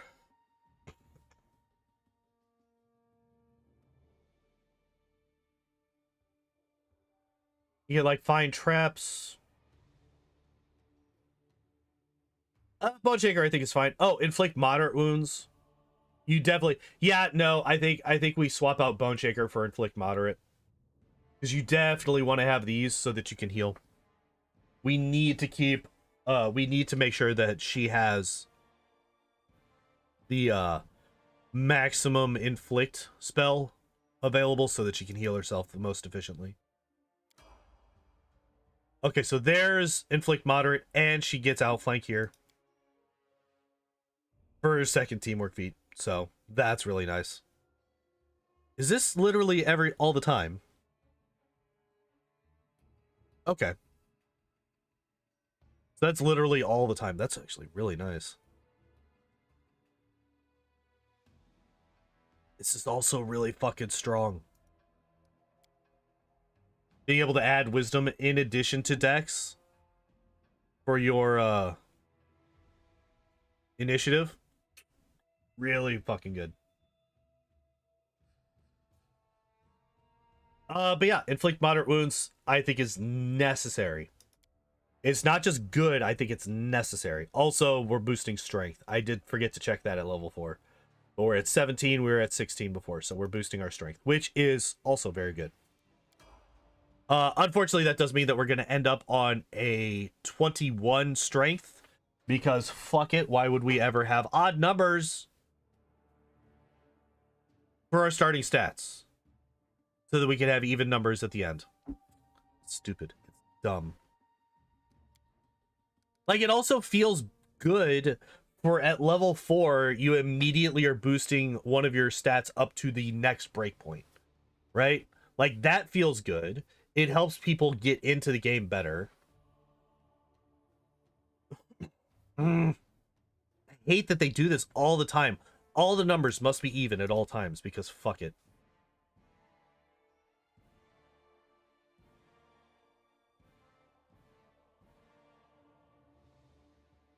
Played a rogue, got so owned in melee early. I started with rage and was super pleased after you killed the guy at the cabin. Get his cool stuff. No, you could go all the way up to, like, after you take into consideration racials, you can get all the way up to 20 in character creation. It's just Owlcat refuses to make their companions good in this game. Oh, the Stag Lord. Yeah. I got you. Oh yeah, his helmet and his bow are really good for early game. I understand exactly what you're talking about. What do we got? We got Bless finally. Good. Ikun starts with 20 dex. Well, Ikun is one of the best companions for a reason.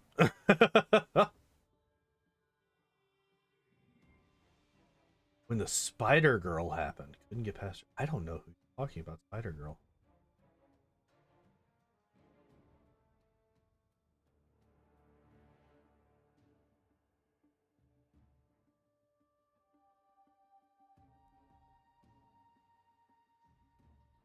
She did one time and created a character at 21.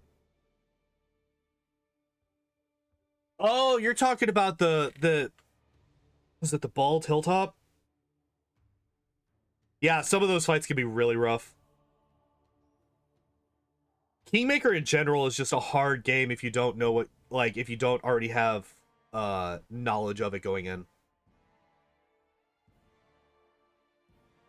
Yeah, the Bald Hilltop, when I realized that you didn't actually have to do the Bald Hilltop stuff to beat the game, then it just made it really difficult.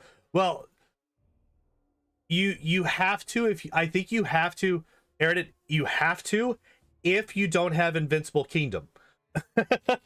If you have Kingdom Management on and you don't have Invincible Kingdom on, you have to deal with it. Otherwise, the stat penalties that you get from it for your kingdom will kill you. But in the speed run, we just have the kingdom turned on to auto, which means that it literally can't affect your game. And we just ignore the Bald Hilltop the entire time. And when I realized that you could ignore the Bald Hilltop, it saved like a half hour. Pregenerated Slayer build? Oh, really? I legitimately don't remember the cheaty build. training sessions for what's to come. That is true. It is a good indicator as to what you're going to have to deal with in that particular chapter. Sometimes. Other times it's just like, here's a really hard fight. You get a diamond after it. Wanted to make a paladin be a mega tank. Paladins are really good. My second playthrough was as a paladin in Kingmaker. First one was as a wizard. Second one was as a paladin. Paladin had such an easy time. The paladins are overpowered as fuck.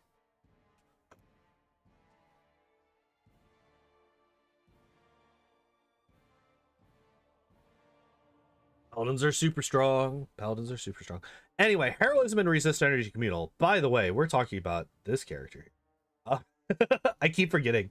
I keep getting distracted and just like talking about the game in general. Prayer is an option. Obviously, we have heroism here.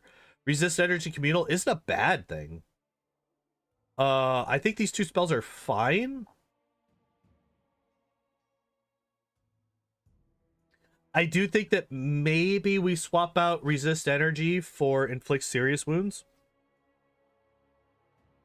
And I would like to see prayer as well. So inflict serious wounds and prayer are the spells that I would like to see for level 3 for sure. Oh, we got combat reflexes. Why?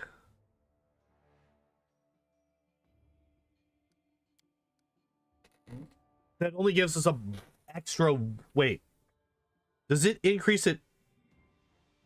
No, equal to your dex bonus. So this only gives us a +1 to our number of attacks of opportunity per round, which I mean, we can get belts that boost our dex. Obviously we're not gonna, because of outflank. Yeah, there are triggers for attacks of opportunity. However, like actually kind of chilly in this room. I'm gonna turn my heater up.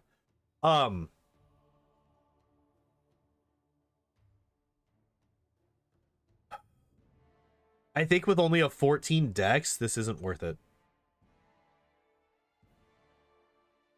I think with only a 14 dex, this is not worth it. I don't think we should have this.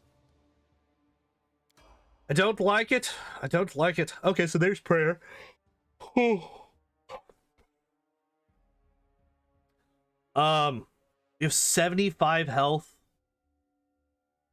75 health if we don't have anything else. And inflict moderate wounds does what? It's 2d8 plus 8 right now.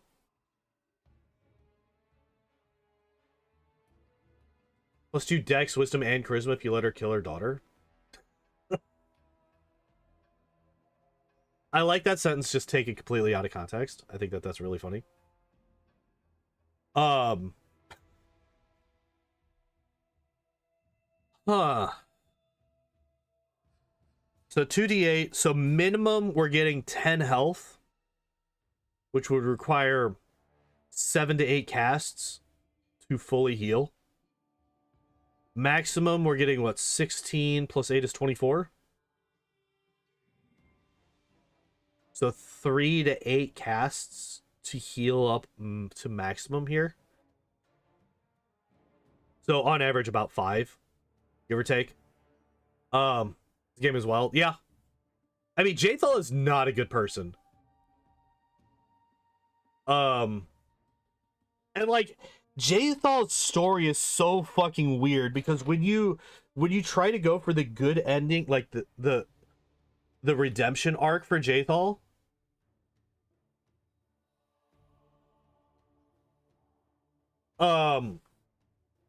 Jaethal can be redeemed though, unlike Camellia. Camellia is just fucked forever. Jaethal you can actually redeem.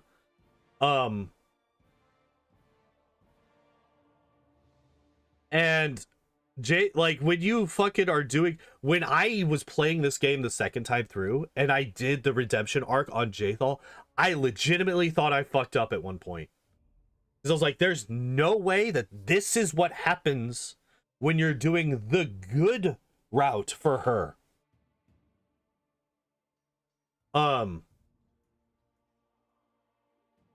Got her and Trisha to kill each other. Yeah. I don't know exactly what causes that to happen, where they kill each other. I think it depends on whose companion quest you finished.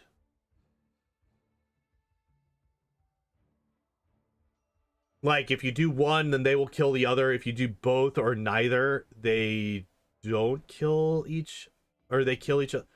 I don't know. I don't know how to affect that, but I know that there's different outcomes depending on how you play through the game.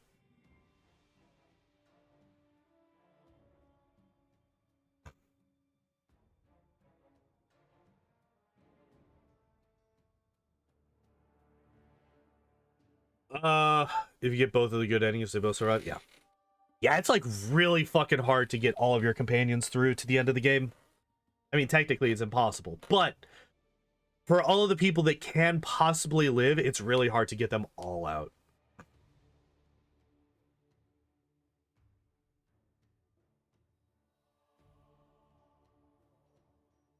But yeah, basically the reason that I was trying to do math with inflict moderate is I was trying to see whether or not it was hyper important that we get inflict serious. So right now it's going to take an average of 5 casts to get her back to full health if she's on like 1. So if we get inflict serious wounds, that is going to be a minimum of 11 and a maximum of 32. That's 43. So on average 22-ish, round down to 22. So that's basically an average of 3 casts instead of 5.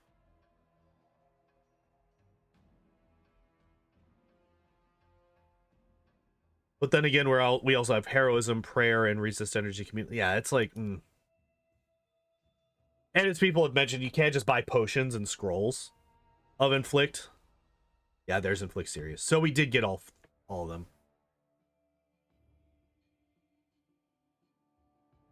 He does not die, but kind of leave the party if you get a friend killed. Yeah.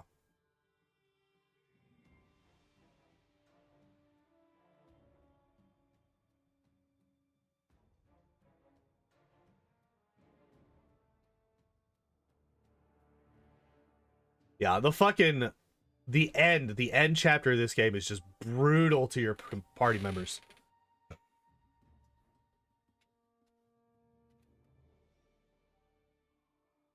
Absolutely brutal to your party members, depending on how you've played through the game so far. Dodge and seize the moment. So this is one of the few times that I would say that having wait, no. When an ally who also has this feat confirms a critical hit against an opponent that you also threaten, you can make an attack of opportunity against that. So wait. Let me just reread what Outflank does. Whenever you score a critical... Oh, yeah. So we actually, Oh,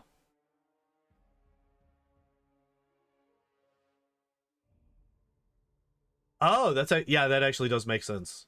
Potions are a lot faster in combat. Okay, so we actually would not be getting attacks of opportunity from Outflank. We are now getting attacks of opportunity from Seize the Moment. So now we can take advantage of combat reflexes, which actually means that we probably should have swapped dodge and combat reflexes.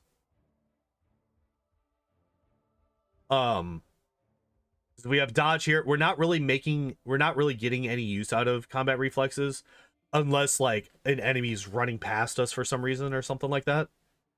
So I think until we get Seize the Moment, I think we should have hold off on combat reflexes. So yeah, just swap these two and this build will just be just a little bit better.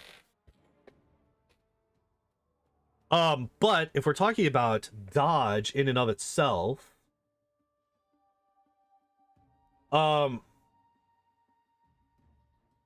she actually would not be a bad intimidator. Like, her charisma's not the best, but her strength is pretty good. You could actually go for the intimidation route with her. Like the two tiefling twins in Prologue a lot.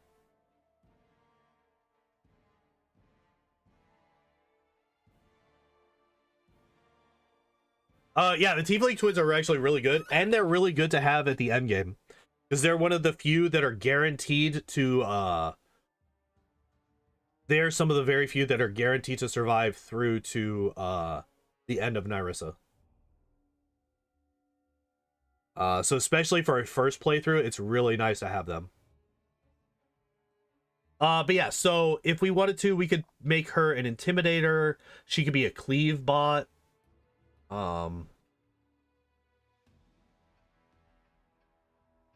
Proved initiative is always good.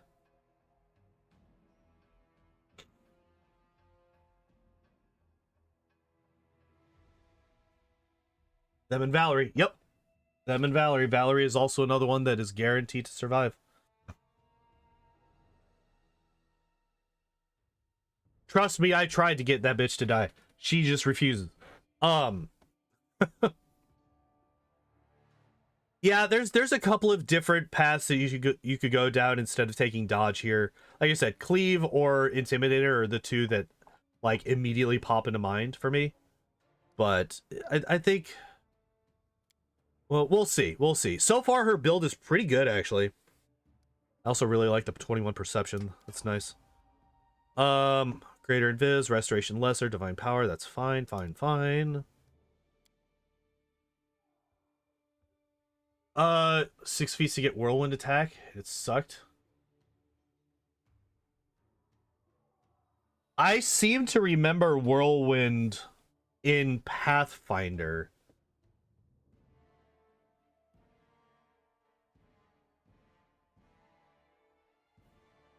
I seem to remember that being a part of the tabletop.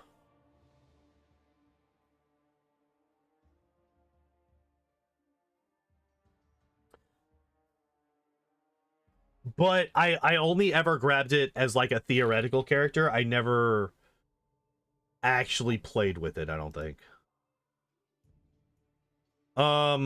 Okay, so level 4 spells. We're level 10 now, level 4 spells.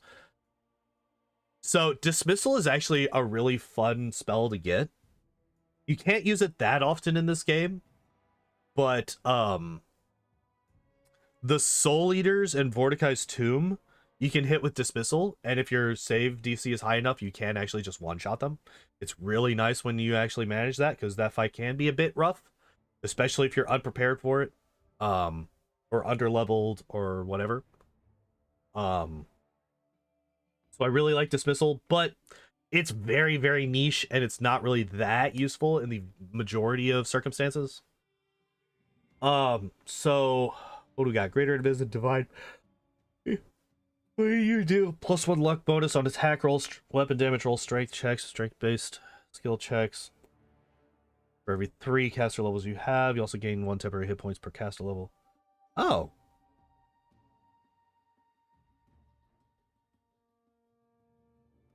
Wait, does that extra attack stack with the extra attack you get from haste? Does that stack with haste?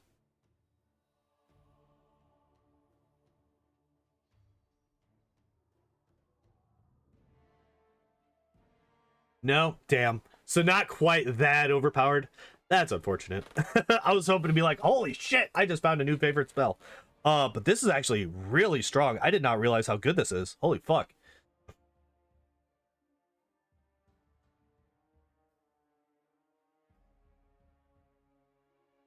Combat expertise, dodge, mobility, spring attack, whirlwind attack. Here, let's find out. Whirlwind attack. Pathfinder. All right. Okay, don't show me this again. Yeah, combat expertise, dodge, mobility, spring attack, and you need a base attack bonus of 4. And you need both a dex and an intelligence of 13. So you need a lot. Whenever you use the full attack action, you can give up your regular attacks. Instead, make 1 melee attack at your highest base attack bonus against each opponent within reach.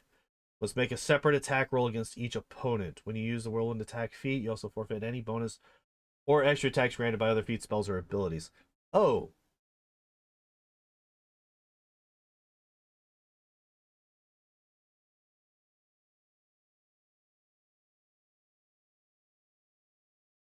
Huh.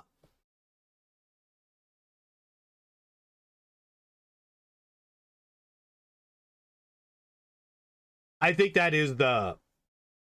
I think the Dex 13 and Intelligence 13 are the requirements for dodge and combat expertise. Does I think combat expertise requires Intelligence 13? Yeah.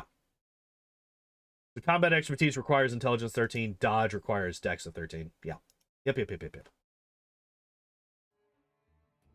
Yeah, that's not a great spell. That's not great. But yeah, so Divine Power, Rightful Might. What is Rightful Might? Or powerful combo for because you cannot legendary. No, you can. You can't enlarge person, Jaethal. Legendary proportions is not limited to humans or humanoids. You can hit her with legendary proportions.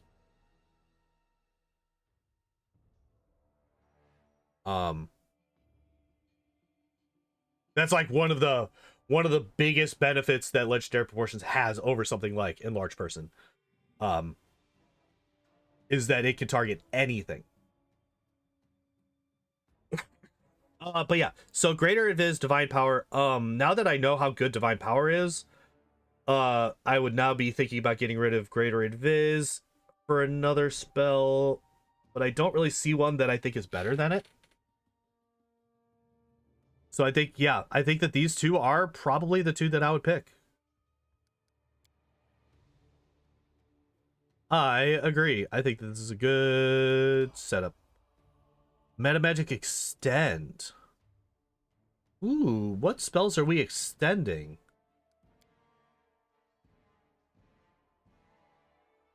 Be heroism or prayer. I don't think it's going to be heroism. That's 10 minutes per level. That's over an hour. That's almost 2 hours right now for heroism.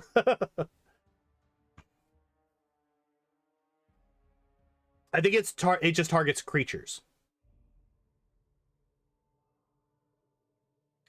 I don't think it specifies living. She might actually get legendary proportions as one of her spells, so if she does, we'll take a look at. Well, actually, you know what? Fuck it. Pathfinder legendary proportions. What is the wording here? Target one creature. Just says one creature. She doesn't get legendary proportions. That's fine. You're gonna have somebody in your party that does. Somebody gets legendary proportions for sure. Remove fear, always a good spell. Freedom of movement, also a good spell. I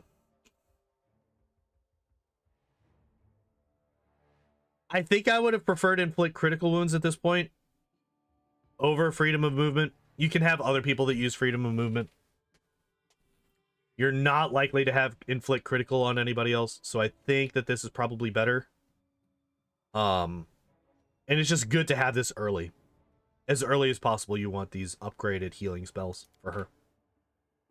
And then metamagic extend. Oh yeah, that's what I was looking for. What spells are we extending? Could extend. Oh, we're not going to extend heroism. There's no point. Only Octavia can get legendary proportions. Really? Rigongar can't? I feel like he should be able to. Or are maguses only 6th level spellcasters? Or are they 9th?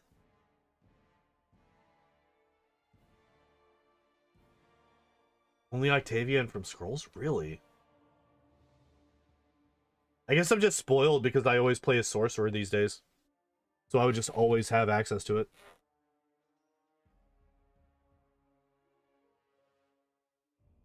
Huh. Jubilos doesn't have it? Oh, they're also 6th level casters, aren't they? I keep thinking that classes are 9th level casters instead of 6. Alchemist and mages are both 6. Both 6, they're both 6.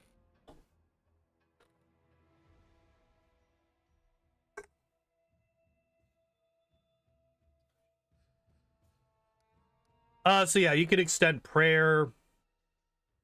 It's probably like one of the better ones to extend. It's rounds per level and it boosts everybody in your party. Eventually you'd probably want to do divine power or greater invis, but we can't do that yet. Invis I think is not necessary. Could do something like remove fear, but even then that's, well, it is only 10 minutes. Jubiloss can. Is it a 6 level one for Alchemist? Oh no, wait, it's a level 6 regardless.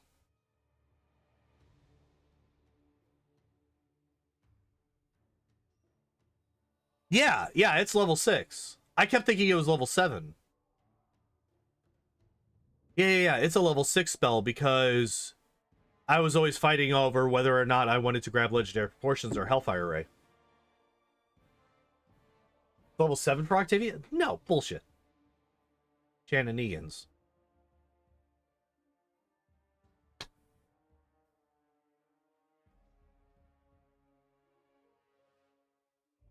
Melee build's king in this game also? Not really, no. Spellcasters are really good. Like, especially if you're using Ray spells. Will saves get blocked by the final boss. Like, hardcore. She's got like a 42 will save. But her fort save is like a 24. But overall, spellcasters are pretty damn good in this game. Like the strongest, I still say this to this day, the strongest class is a Sylvan Sorcerer. Easily the strongest is a Sylvan Sorcerer. Kunai was like the strongest companion you get in the game in his range. Yeah. But he also comes with the wolf, the dog. A ranged or spellcaster that comes with an animal companion is just super fucking overpowered. Because you get the tankiness of the animal companion, especially on lower difficulties. If you're playing on like unfair or something like that, an animal companion is just gonna get fucking wiped. But if you're playing on like normal difficulty, animal companions are so fucking good. And if you're playing on story, they just devour the enemies. It's one of the reasons that Akuneo is so strong. It's one of the reasons that I like Sylvan Sorcerer so much. Yeah, there's a... Melee is just a lot easier to build very strong. It's a lot easier to build a strong melee character than to build a strong spellcaster. Because there's just fewer options that you need to take. For most offensive spellcasters, there's at least 4 feats that you need to take. Right? Spell Pen and Greater Spell Pen. For sure. And then also Spell Focus and Greater Spell Focus, or Point Blank Shot, Precise Shot, depending on whether or not you're going for a Ray caster or a DC caster. Or both.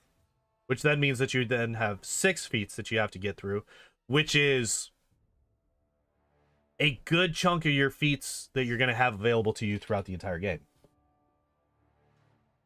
Yeah, freedom of movement. By the way, guys, freedom of movement is fine. Play on hard or unfair, and animal companions are pretty strong anyway. Really? I've only played unfair once. I've only ever played unfair once, and it was a speed run. Beat the game in 7.5 hours, I think. It is, to this day, the most popular video on my channel. Is my unfair speedrun.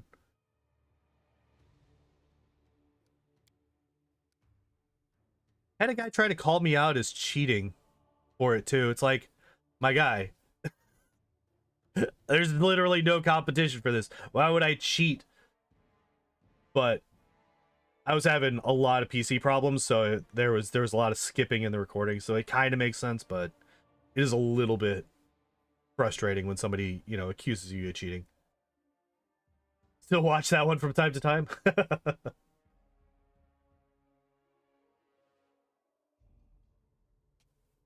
You were there? Hell yeah! Man, that's been over a year now. It's been over a year. By the way, guys, if we get to 300 YouTube subs, I will be doing another, at least one, Kingmaker Unfair speedrun. We'll have to route it out again because I don't remember the routing at all. And things have changed a lot since then in knowledge of how the speedrun could go. But yeah, if we get another 20, I think the counter is slightly off. I think it's actually 23 that I need. So if you haven't subbed to my YouTube channel, and you're on the Twitch side of things, all companion quest, so that would actually probably be the next sub goal. That one would probably be the 350.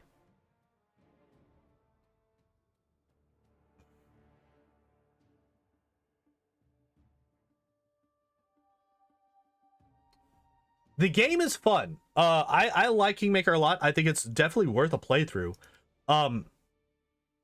It is a hard game, and it will fuck you up. The one, like, gameplay tip that I would give to you is, so in most RPGs, the instinct is to hold off on doing the main quest until you do all the side stuff available first, and then go do the main quest. Don't do that in Kingmaker. You will fuck yourself up in your kingdom if you do that. That's one of the reasons that my second playthrough of the game went so much better than my first one, is because my second playthrough, like, the instant I could, I would go to Autobuild and kill the trolls. The instant that I could, I would go and deal with the goblins and all that stuff. Because there's plenty of time in between when you can finish that chapter and when the next chapter starts for you to go around and clear out all the other stuff. But if you wait, your kingdom will constantly start taking hits. Your stats will start going down, and that makes things way more difficult as things go on. It's a compounding problem if you don't deal with it early. And that's why I say that, because that's how every RPG player plays. Everybody wants to hold off on the main quest until they finish the side quests. But Kingmaker, you can't do that. It's a really, really bad idea to do that. Deal with the main issues first. Didn't even get Ikun. Oh, you gotta get him. He's a good one. He's a good one. He's a fucking strong guy. By the way, we got improved critical scythe. They got Jubileus pretty late. I had to look up where that motherfucker was. I had no idea where he was. I was going for so long with nobody dealing with my finances. Protection from energy. I don't really like that because do we not have protection? Oh, we don't. But you're going to have access. Somebody's going to have access to protection from energy communal. That's the spell you're talking about. I see these. Righteous Might. All right, what do you do? +4 size bonus to strength and con. That doesn't help us. The con part, I mean, specifically. -2 to your dex, +2 to your natural armor, DR5/evil if you are good or neutral, or DR5/good if you are evil. Oh, that's actually really nice. At 15th level, this damage reduction becomes 10. Size modifier for AC and attacks changes. The spell doesn't change your speed. Determine space and reach is appropriate. All equipment you carry. Magical effects that increase size do not stack. Okay, so this is better than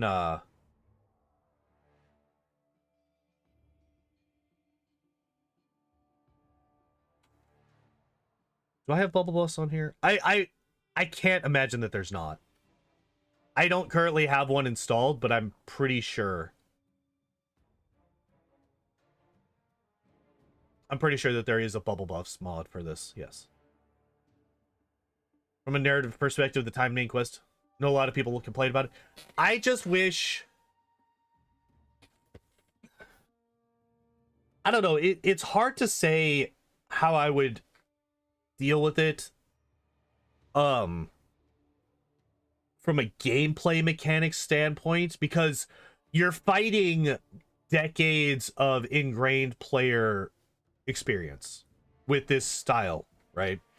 Everybody that plays RPGs has, for years, for the entirety of RPG existence, I would say, have been trained to avoid the main quest as long as possible. It's just how we've all been trained by the games that we've played in the past. And this game is fighting all of that. All of those ingrained gaming instincts that we've developed over the past, 30 years plus.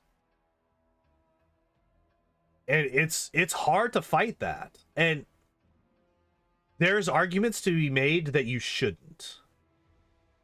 That you should understand how your players are going to play this game and understand how damaging that particular mechanic can be to somebody who plays a game like they would play every other RPG. Now, narratively and all that, it makes total sense for them to have that. Makes total sense. Yeah, we're fucking getting attacked by goblins and trolls constantly from this forest. We gotta deal with this.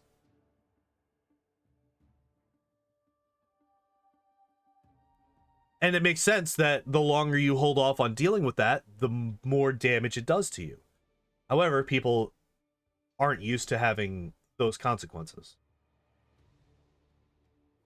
Could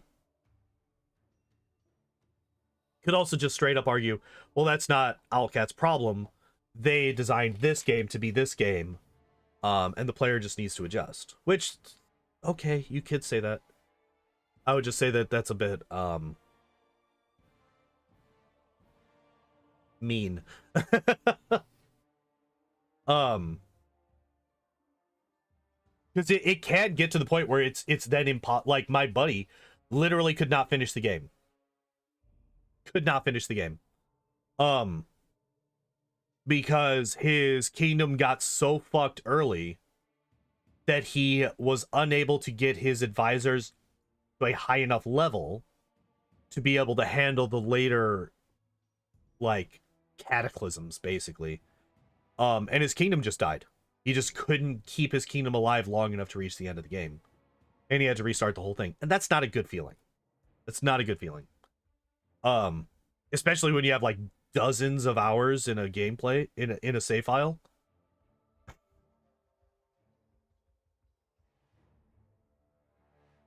So, Matt, the timers are pretty damn generous. I actually learned this in my second playthrough. The timers are pretty damn generous. You have plenty of time to do everything. It's just you want to focus the main quest first. In every scenario. Except for literally the last one, because that's that whole point of no return thing. Once you hit the point of no return for the final chapter, then you wanna make sure that you clear everything out first.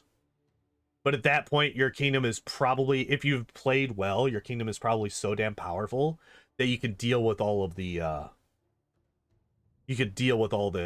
the crises.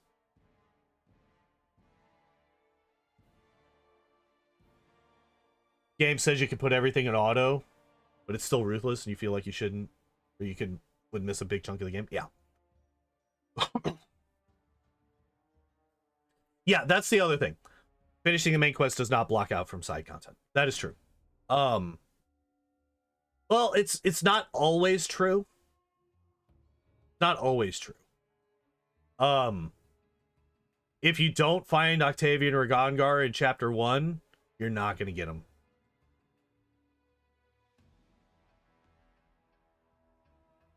There are a couple of things. Like, I would say that chapter 1 and chapter 7 are the only two exceptions to this rule. You want to do all the side quests in chapter 1 before you go to Staglord. Because there's no real, like, you don't have a kingdom yet, so that it can't be taking damage, right? And then in chapter 7, you know, obviously it's the end of the game. If you go through that portal, you're done with your kingdom forever. So if you need to finish up anything, if you have any quests that you need to finish, any areas that you haven't explored, you want to do that before you go to the end of the game, obviously. So I would say chapter 1 and chapter 7 are the exceptions to this rule, but chapters 2 through 6, you definitely want to do the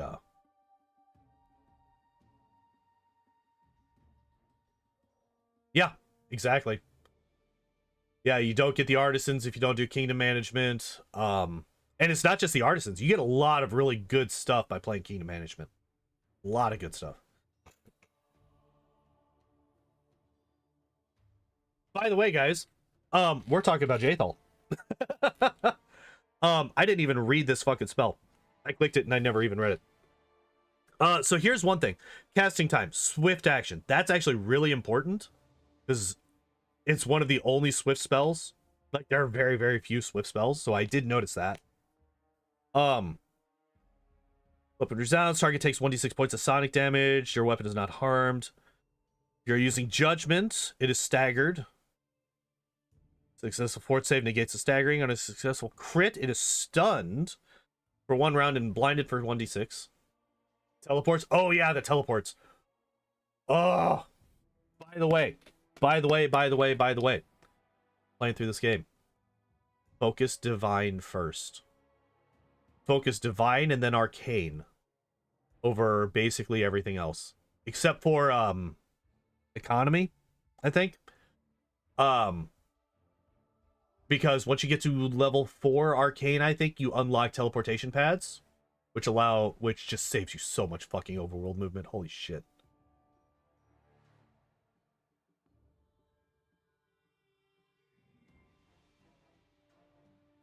Staglord is chapter 1 of 7, Eridan. But unfortunately, the super cool rewards are very spread out. I was talking about this earlier. That's the one thing that I really, really liked about Wrath, is that many items in that game have cool side effects. Not that many cool side effects in Kingmaker. It's a lot of very basic weapons. Yeah, pretty much. Pretty much what Taco said. Economy to Divine, into Arcane, into everything else. Granted, you could usually be doing multiple things about that at any given time, but yeah, that's basically how it goes. It's also been well over, it's probably been almost 2 years now since I played this game with Kingdom Management on. Because I only ever play this as a speedrun. Yeah, exactly, Eridan. Yeah.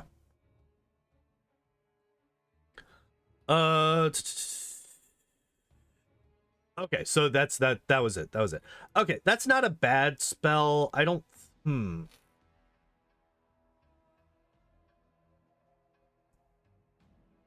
Would I take Resounding Blow?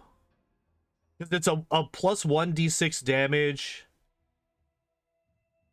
that has a chance for stagger / stun. Yeah, I'm covered in the Inheritor. I mean, you could get the Black Dragon's Fang really early on. Jaethal, the Immortal God that can solo the game. Yeah.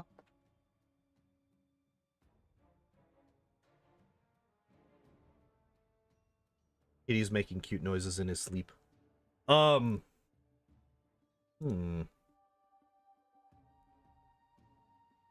we would want Sacred Nimbus.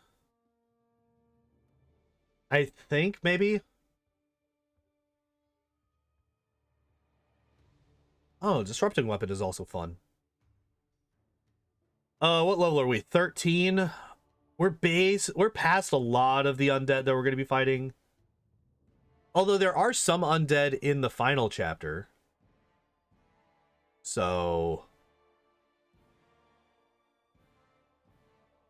row for lawful good monk. Yeah, there's some that are really cool. There's some that are really cool. I mean, hell, there's a glaive in Iravetti's palace that gives you access to fuck, what's the level 9 spell? The level 9 super buff. I can't remember. I can't remember. So yeah, Sacred Nimbus is fun. Disrupting Weapon is pretty cool. Spell resistance could be useful. Resounding Blow is not bad, but I think I would prefer like something that's a little bit more long lasting. Exploit weakness. We get Delay Poison, which is useless. We get Stone Skin Communal, which is useful. True Seeing is good if you don't already have some. Yeah, that too. That too. I was kind of avoiding Stone Skin Communal and True Seeing because a lot of other people can cast that, and it basically gives the benefit to the entire party.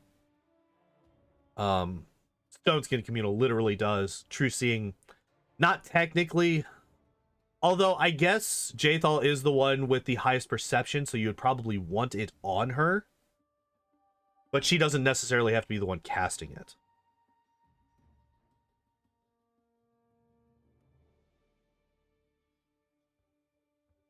But yeah, Stones to the Communal's fine. I'm perfectly fine with this. What the hell is Exploit Weakness? What does this do? 40 level Inquisitor scores crit. Ignores any damage reduction the target might have. Ooh! In addition, if the target has regen, the creature loses regen on the round following the critical hit and die normally during that round. Oh! Interesting. There's no True Seeing Communal in this game? Really? Lies. Lies! Shenanigans! Heroic Evocation. Yes! That one. I did see that one. Yeah. So I read this and I think of a very particular fucking troll at the end of the game. Like, this troll has regeneration that is only canceled out by fire and acid. Also, get fucked. He's immune to fire and acid.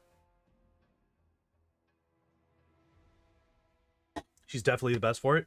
Except for that, even with all of her stuff put into perception, she's still worse than a level 1 Jaethal. Fucking stupid. Stupid Owlcat putting perception stuff in their bards. Look at this, 28. 28. You know how much Linzi had? You know how much Linzi had? She had 10. Plus 10. Nonsense. Oh, hey, there's True Seeing. So we did end up getting it. Also, critical focus. What was this? Coordinated defense? That's fine, I guess. Although at this point, how many combat maneuvers are we really dealing with?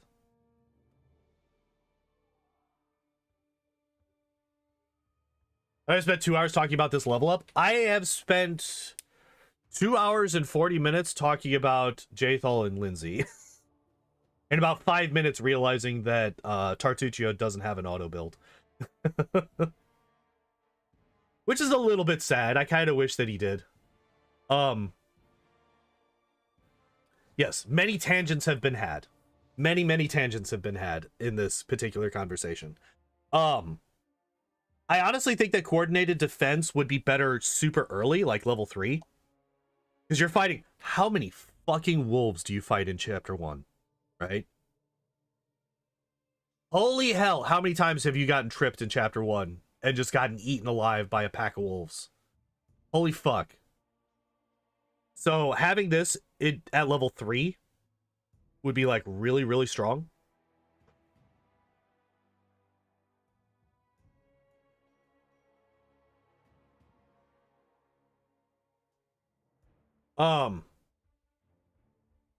Every encounter is either wolves or bandits, but only in side quests. I mean, there's There's the Warg and his pack in the old Sycamore. Granted, he's a little bit out of the way, but if you're exploring the old Sycamore, you're gonna find him.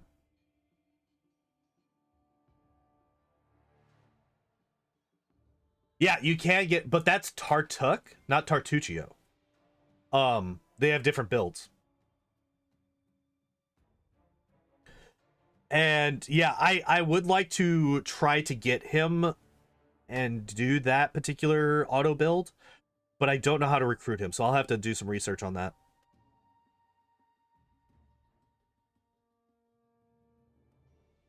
What was I doing? This. So yeah, I think that coordinated defense goes here. Precise strike probably goes here. And then shake it off goes here. I think that's probably the best way to do that. Because you're getting what? An extra 1d6 damage? I mean, an extra 1d6 is a large percentage of damage at level 3 as well. But I think getting the defense from the tripping is more important, especially since, like I said, what combat maneuvers are we dealing with at level 15? You need to be chaotic neutral. It's important. I miss recruiting him because of that. I will keep that in mind. So what do we got? We got back to back, which is okay. Coordinated maneuvers. That's only if she's using them. Shield wall. She doesn't have a shield. Shielded caster. She doesn't have a shield. So I guess coordinated defense is probably the best one because like allied spellcaster is also not useful. Chaotic neutral. Kill Hargulka first and recruit him into your kingdom. Oh, interesting. Don't they only apply to her? Yes, they do. But even still, she's going to be one of the people in the front line. So having her with that extra defense is really useful. Yeah, I guess coordinated, like, yeah. I guess of all of these that are still there, back to back, maybe. I think this is probably the best one, but we got 2 left. I think I would probably take it back to back here. I don't know. Inflict critical wounds, harm, heal.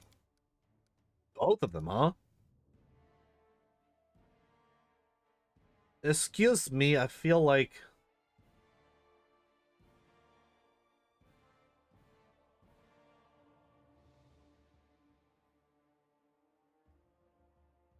Undeath to Death could be useful. Like, Undeath to Death is a lot of damage. But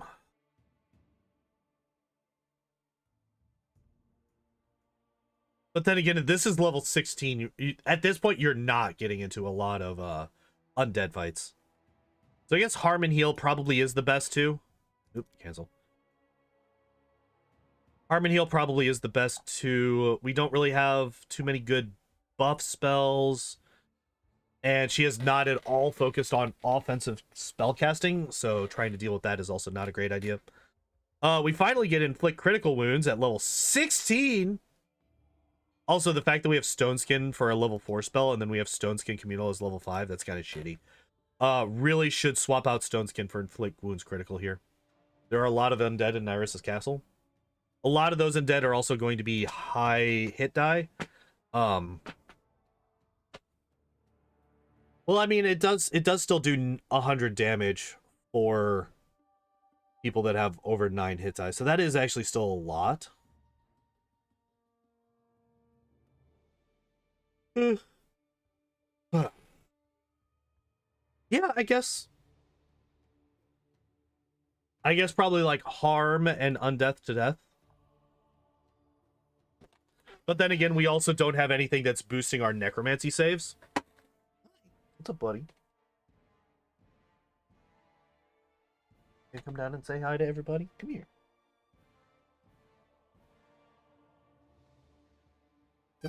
There we go. We got it, kitty. 100 damage is 100 damage. 100 damage is only if they fail their save, though.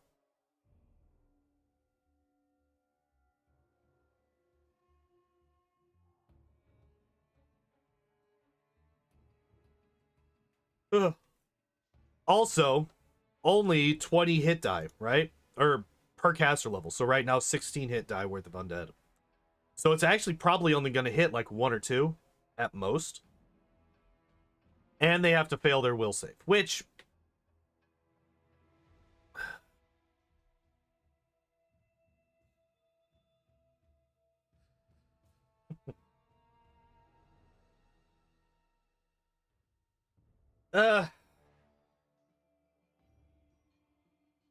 Book of Souls and the Rod of Undeath, that's +4 DC.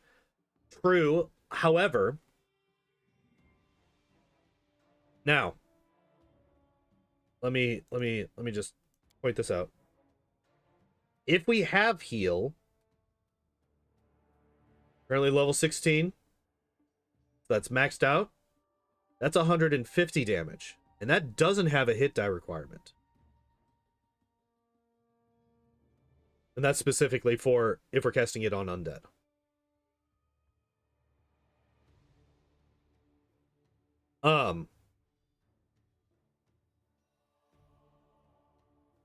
Granted, the heal also, we do not have a anything boosting our conjuration save DC. Heal has a hit die requirement? No, it doesn't. You're targeting some... Wait, what do you mean? It does. What foolishness is this? Fine. Can you throw the heal like a bomb, though? You do have to go into touch range, but she's a melee character anyway, so she can handle it. And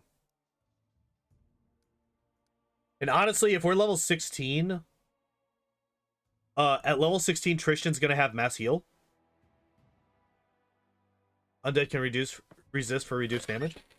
Yeah, they could save for it. Like just like you could for harm, right? Deals half damage on a successful save.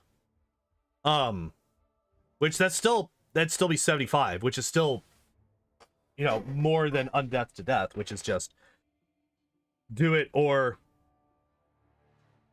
Yeah, so if they save against undeath to death, they take nothing. If they save against heal, they still take 75. So I think heal is actually better than undeath to death. Feel harm overlaps with critical wounds. Harm is a more consistent heal, but it's also a level 6 spell, whereas critical wounds is a level 4 spell, so we have more access to this.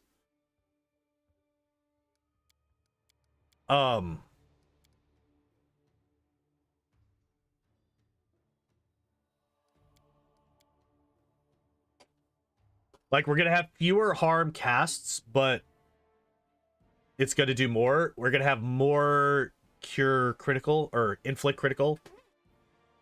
Yeah, harm will always heal for 150, but if we are only damaged by like 30 or something like that, we could pop a inflict critical, and then we should be back to full. You know, it's like having both high potions and X potions in Final Fantasy or something like that. It's kind of how I look at it. Searing light, overwhelming presence. I'm not a huge fan of overwhelming presence, honestly. Also not a huge fan of extra bane, because I feel like we could do other things instead.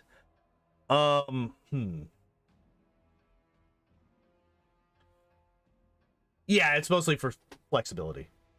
You see amount of harm scrolls for free with minimal exploring? Do you? I don't remember.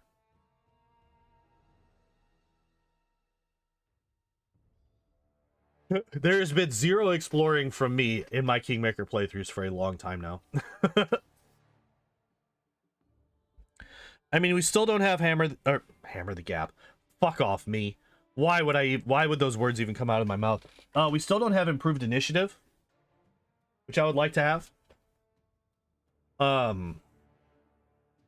I just like improved initiative on anybody. But they're only a caster level of 11, so 110 HP for Jaethal. That's still fine. Dazzling display to shatter defenses. We could do that as well. Could do that as well. So wait, if we go down...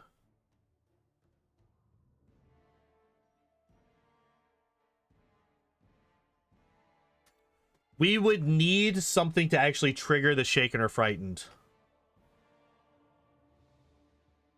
Right.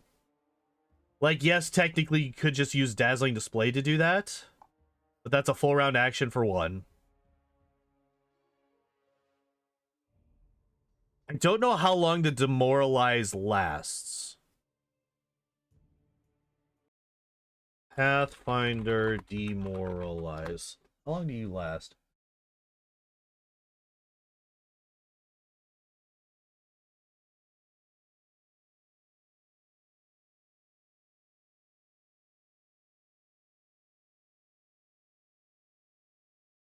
You're successful. The target is shaken for 1 round. The duration increases by 1 round for every 5 by which you beat the DC. You can only threaten an opponent.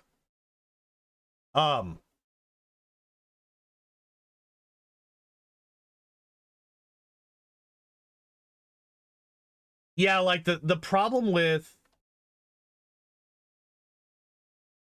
Let's pull this back up. Yeah, like intimidation is rough at this point because we don't have, like, we would want to have been building for it for a while. Like, I wouldn't have gotten critical focus. Wouldn't have gotten meta magic. Frightful aspect. Frightful aspect could be good. We would need somebody else in the party that can cast it because she can't. She doesn't have access to it, unfortunately. But like, so if I were to do intimidation, right? You would basically want to go down the entire thing, right? Cornigan Smash, Dazzling Display, Frightful, Intimidating Prowess, Shattered Defenses, Dreadful Card, like all of them, right? I feel like if you're going to be an Intimidator, you might as well go all the fuck in on it.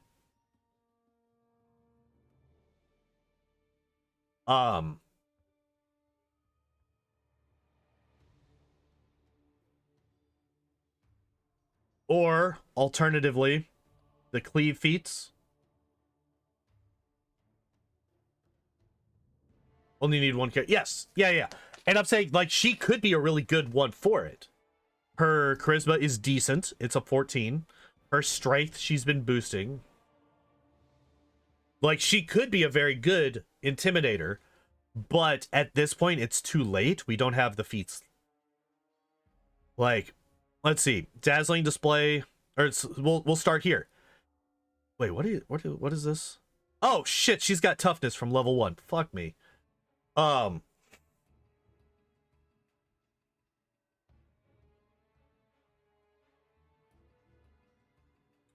you get the Frightful Aspect buff, you don't need those at all. Just Shatter Defenses on all your melee.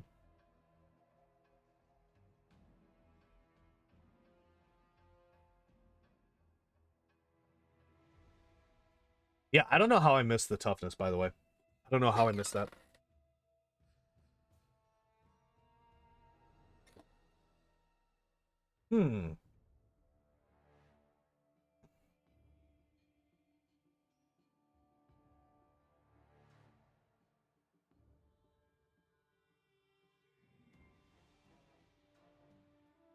What's the deal with toughness? Everybody fucking gets it. That's the deal with toughness.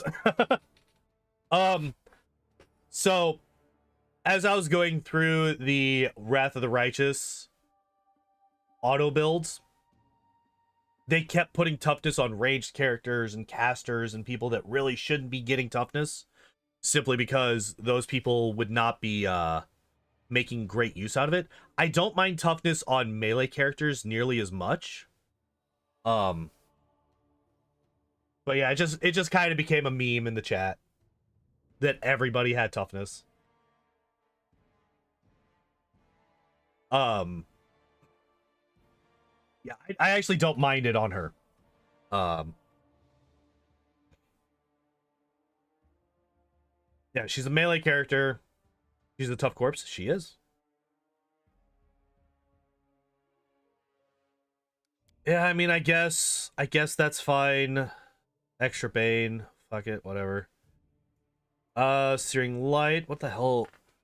Creature struck by this ray takes 1d8 points of divine damage per two. Undead creature takes 1d6 per caster level. Construct only takes 1d6 per 2. Why, though?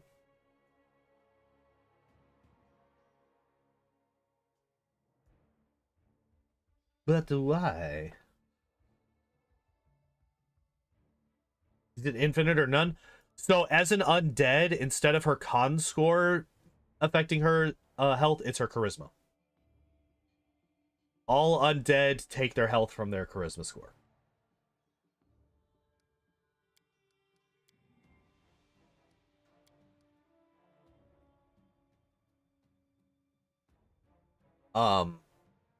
I think we determined when we were doing Staunton a couple of weeks ago, I think we determined that the undead were basically acting as if their con score was a 10 when it comes to point buy. Or something along those lines.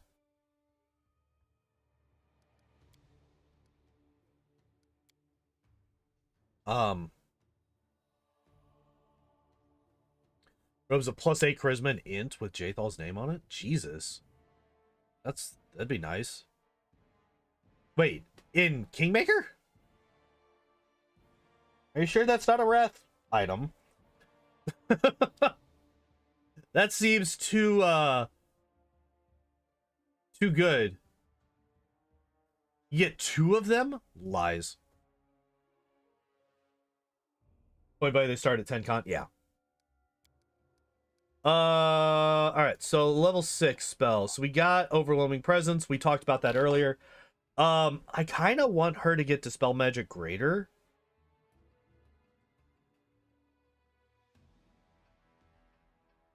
I think Dispel Magic Greater might be a better thing for her because she doesn't really have a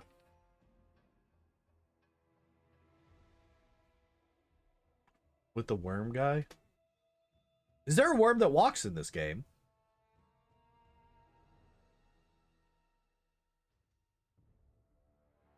Oh yeah, the fucking the guy in the castle. Yeah. I forgot about him.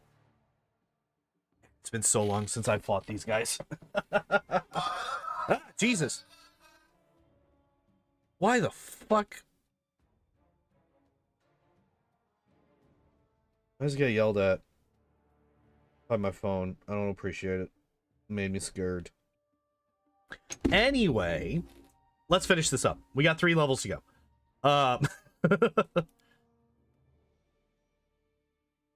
Yeah.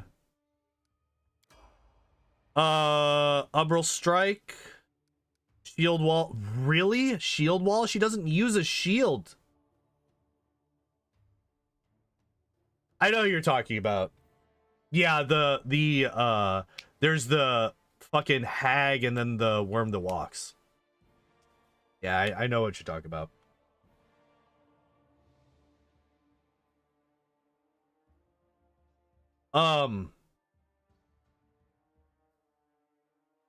Okay, so whenever you're wielding a shield or just to an ally, yeah, it's whenever you are wielding a shield. So despite the fact that she doesn't use a shield, you didn't grab any of the 3 that require you to not have a shield. Or that don't require you to have a shield. You instead grabbed one of the 2 that requires a shield when this character is built to be a user of scythes, which are 2-handed weapons. She can use shields. Get out of here. Get out of here. Nobody is going to have a shield on Jaethal. Not a single person. Not a single person has ever put a shield on Jaethal. It should just be back to back. It should just be back to back.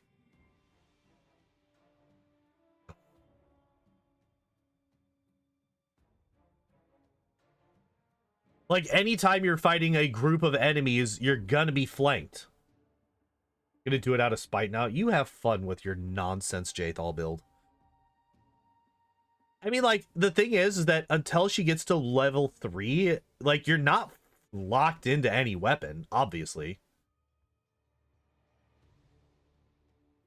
Just give her Shield with Jubilost? Does that work with... Does that work with Shield Wall?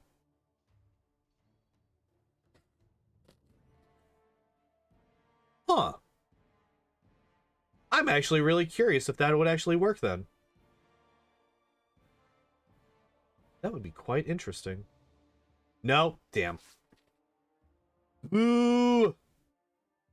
Garbage. Absolute trash game. Uninstall, 0 out of 10, refund, bad game.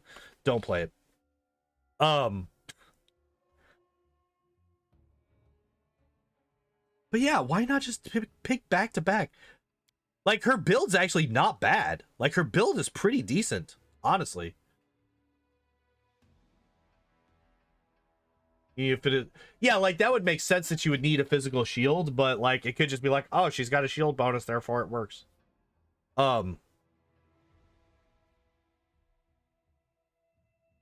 Taco, you understand that, like, half of the things that have been found out for speedrunning this game started off as jokes?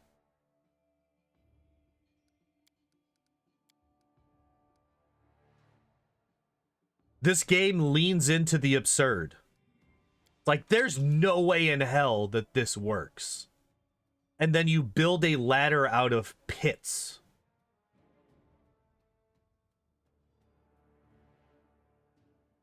That's a thing that you could do in this game.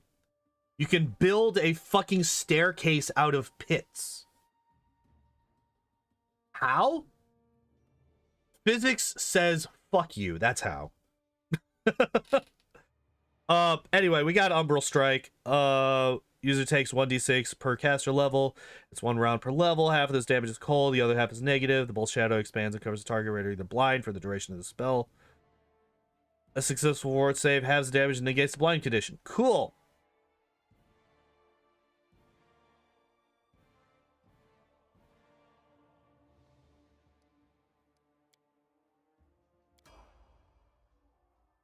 And you get staggering?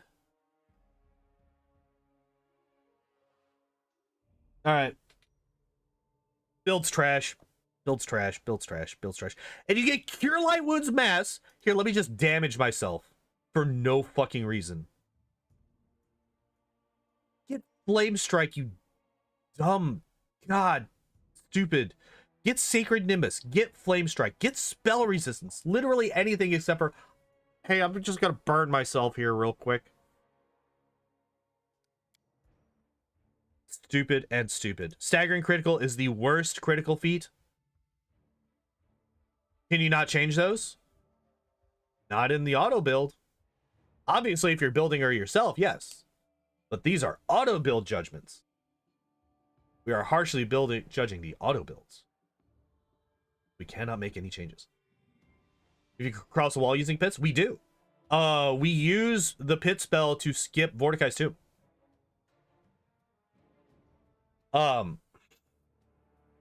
There are 3 sections of Vorticai's Tomb. Oh, no. This is all auto build judgments. That is the whole point of this particular series. We have gone through all of the pre-generated characters in Wrath of the Righteous.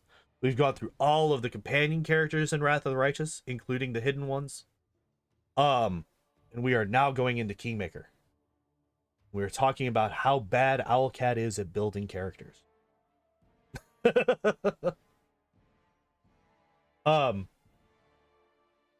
Yeah, no. I would not build this character this way. I would not build this character this way. I would not give this character fucking shield wall.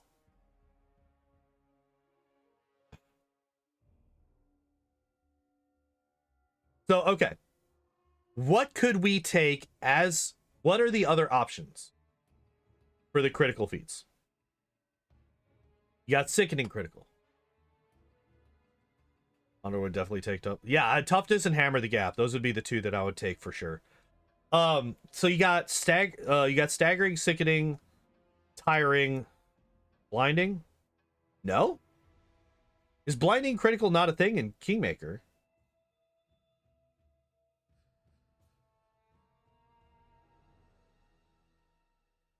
Oh, you need a BAB of 15. Interesting.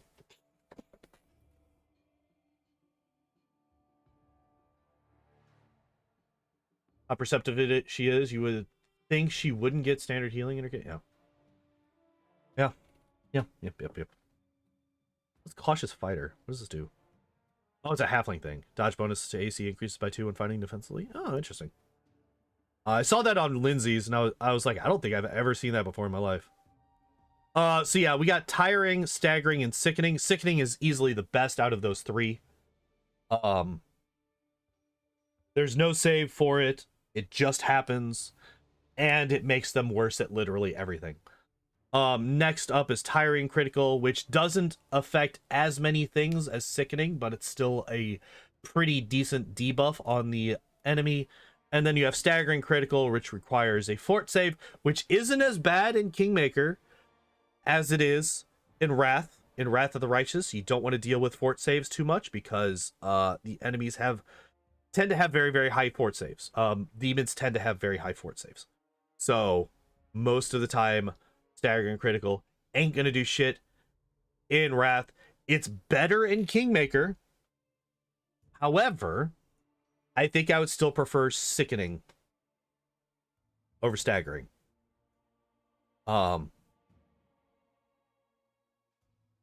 Creating good builds in maybe. Yeah, it's past. Yeah, we're running a little late. We went a little long on this one, but that's fine. That's fine. We had some fun conversations today. I have enjoyed this. It's been too fucking long since I've done one of these. Despite the fact that I'm constantly talking shit. Oh, hey, look, protection from energy communal. It's almost like we didn't need protection from energy for two fucking levels ago. We could have instead gotten something else. Sickening works against demons. I think so. Because it's not technically a poison effect. And that's what demons are, yeah. I was gonna say demons are specifically immune to poison effects. Sickening is not technically a poison effect. So yeah. So yeah, considering the fact that we just got protection from any communal, we did not need to get protection from energy. Last level or the level before, I can't remember which. Cleanse, what the fuck do you even do? I don't remember. 48 points of damage plus 1 point per caster level. Personal, maximum 25, and ends any and all. So hey, guess what? Burn yourself for 48 points of damage plus 1 per caster level. So burn yourself.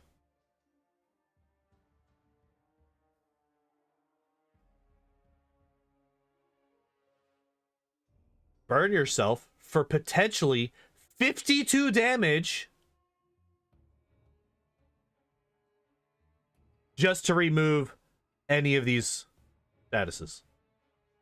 Potentially burn yourself for 52 damage.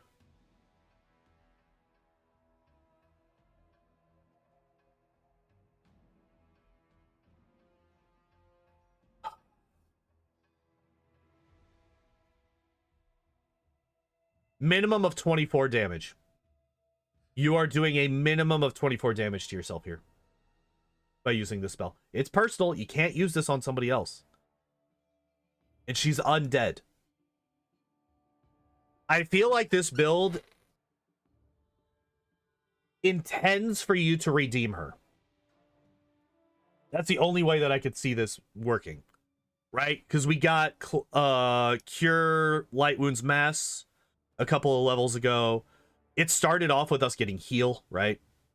Started off with us getting heal, and then we got Cure Light Wounds Mass, and now we have Cleanse.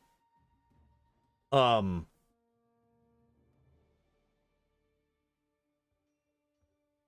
feel like this build strictly intends for you to redeem her and get her to be no longer undead.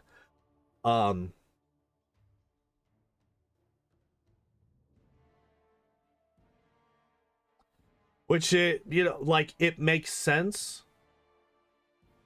Confusing sickened with nauseated. Oh, yeah. Yeah. Sickened is the lesser of the two. It's just the -2 to a bunch of stuff. Nauseated is you can't move. Or you can't do things. You can move, you just can't do other things. But yeah, cleanse sucks for her unless you redeem her, in which case it's really good.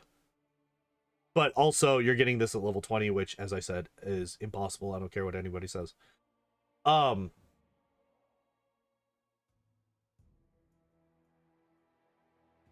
Just forgot what character feats they chose at the start of the... They forgot which character they were building.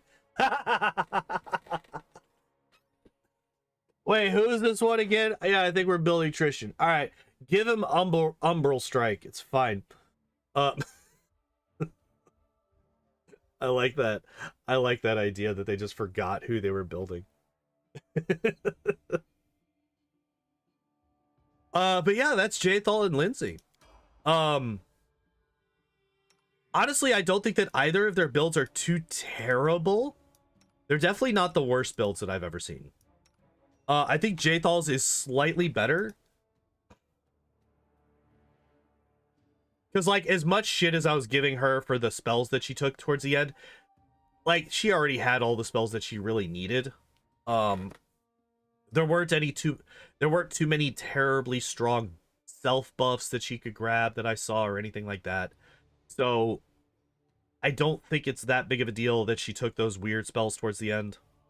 It's just like, all right, we're just not going to use these. Fine. Not a big deal. I don't even hate staggering critical as much as I do in Wrath, because a lot of the enemies in this game, especially the later game enemies, are going to have lower fort saves. Like, we literally, in the speedrun, we use Baleful Polymorph to beat the final boss. Like,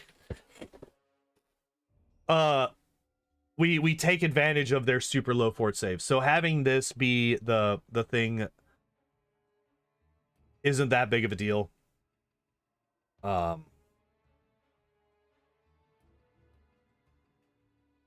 It is unfortunate that it's based off of your base attack bonus and not your caster level or your class level. So it's slightly lower, so it's what? 25 save. Like, you're not going to get Nyrissa with that, because even on story difficulty, her fort save is a 24, but it is what it is. Yeah, I'm going to go. Yeah, it's quarter after. I got to go get ready for work. I got to leave in 15 minutes. Thank you everybody for hanging out. This was a lot of fun. Sights are only nat 20 crit. She does have improved critical. She does have improved critical sights, so it is a 10% chance for the crit.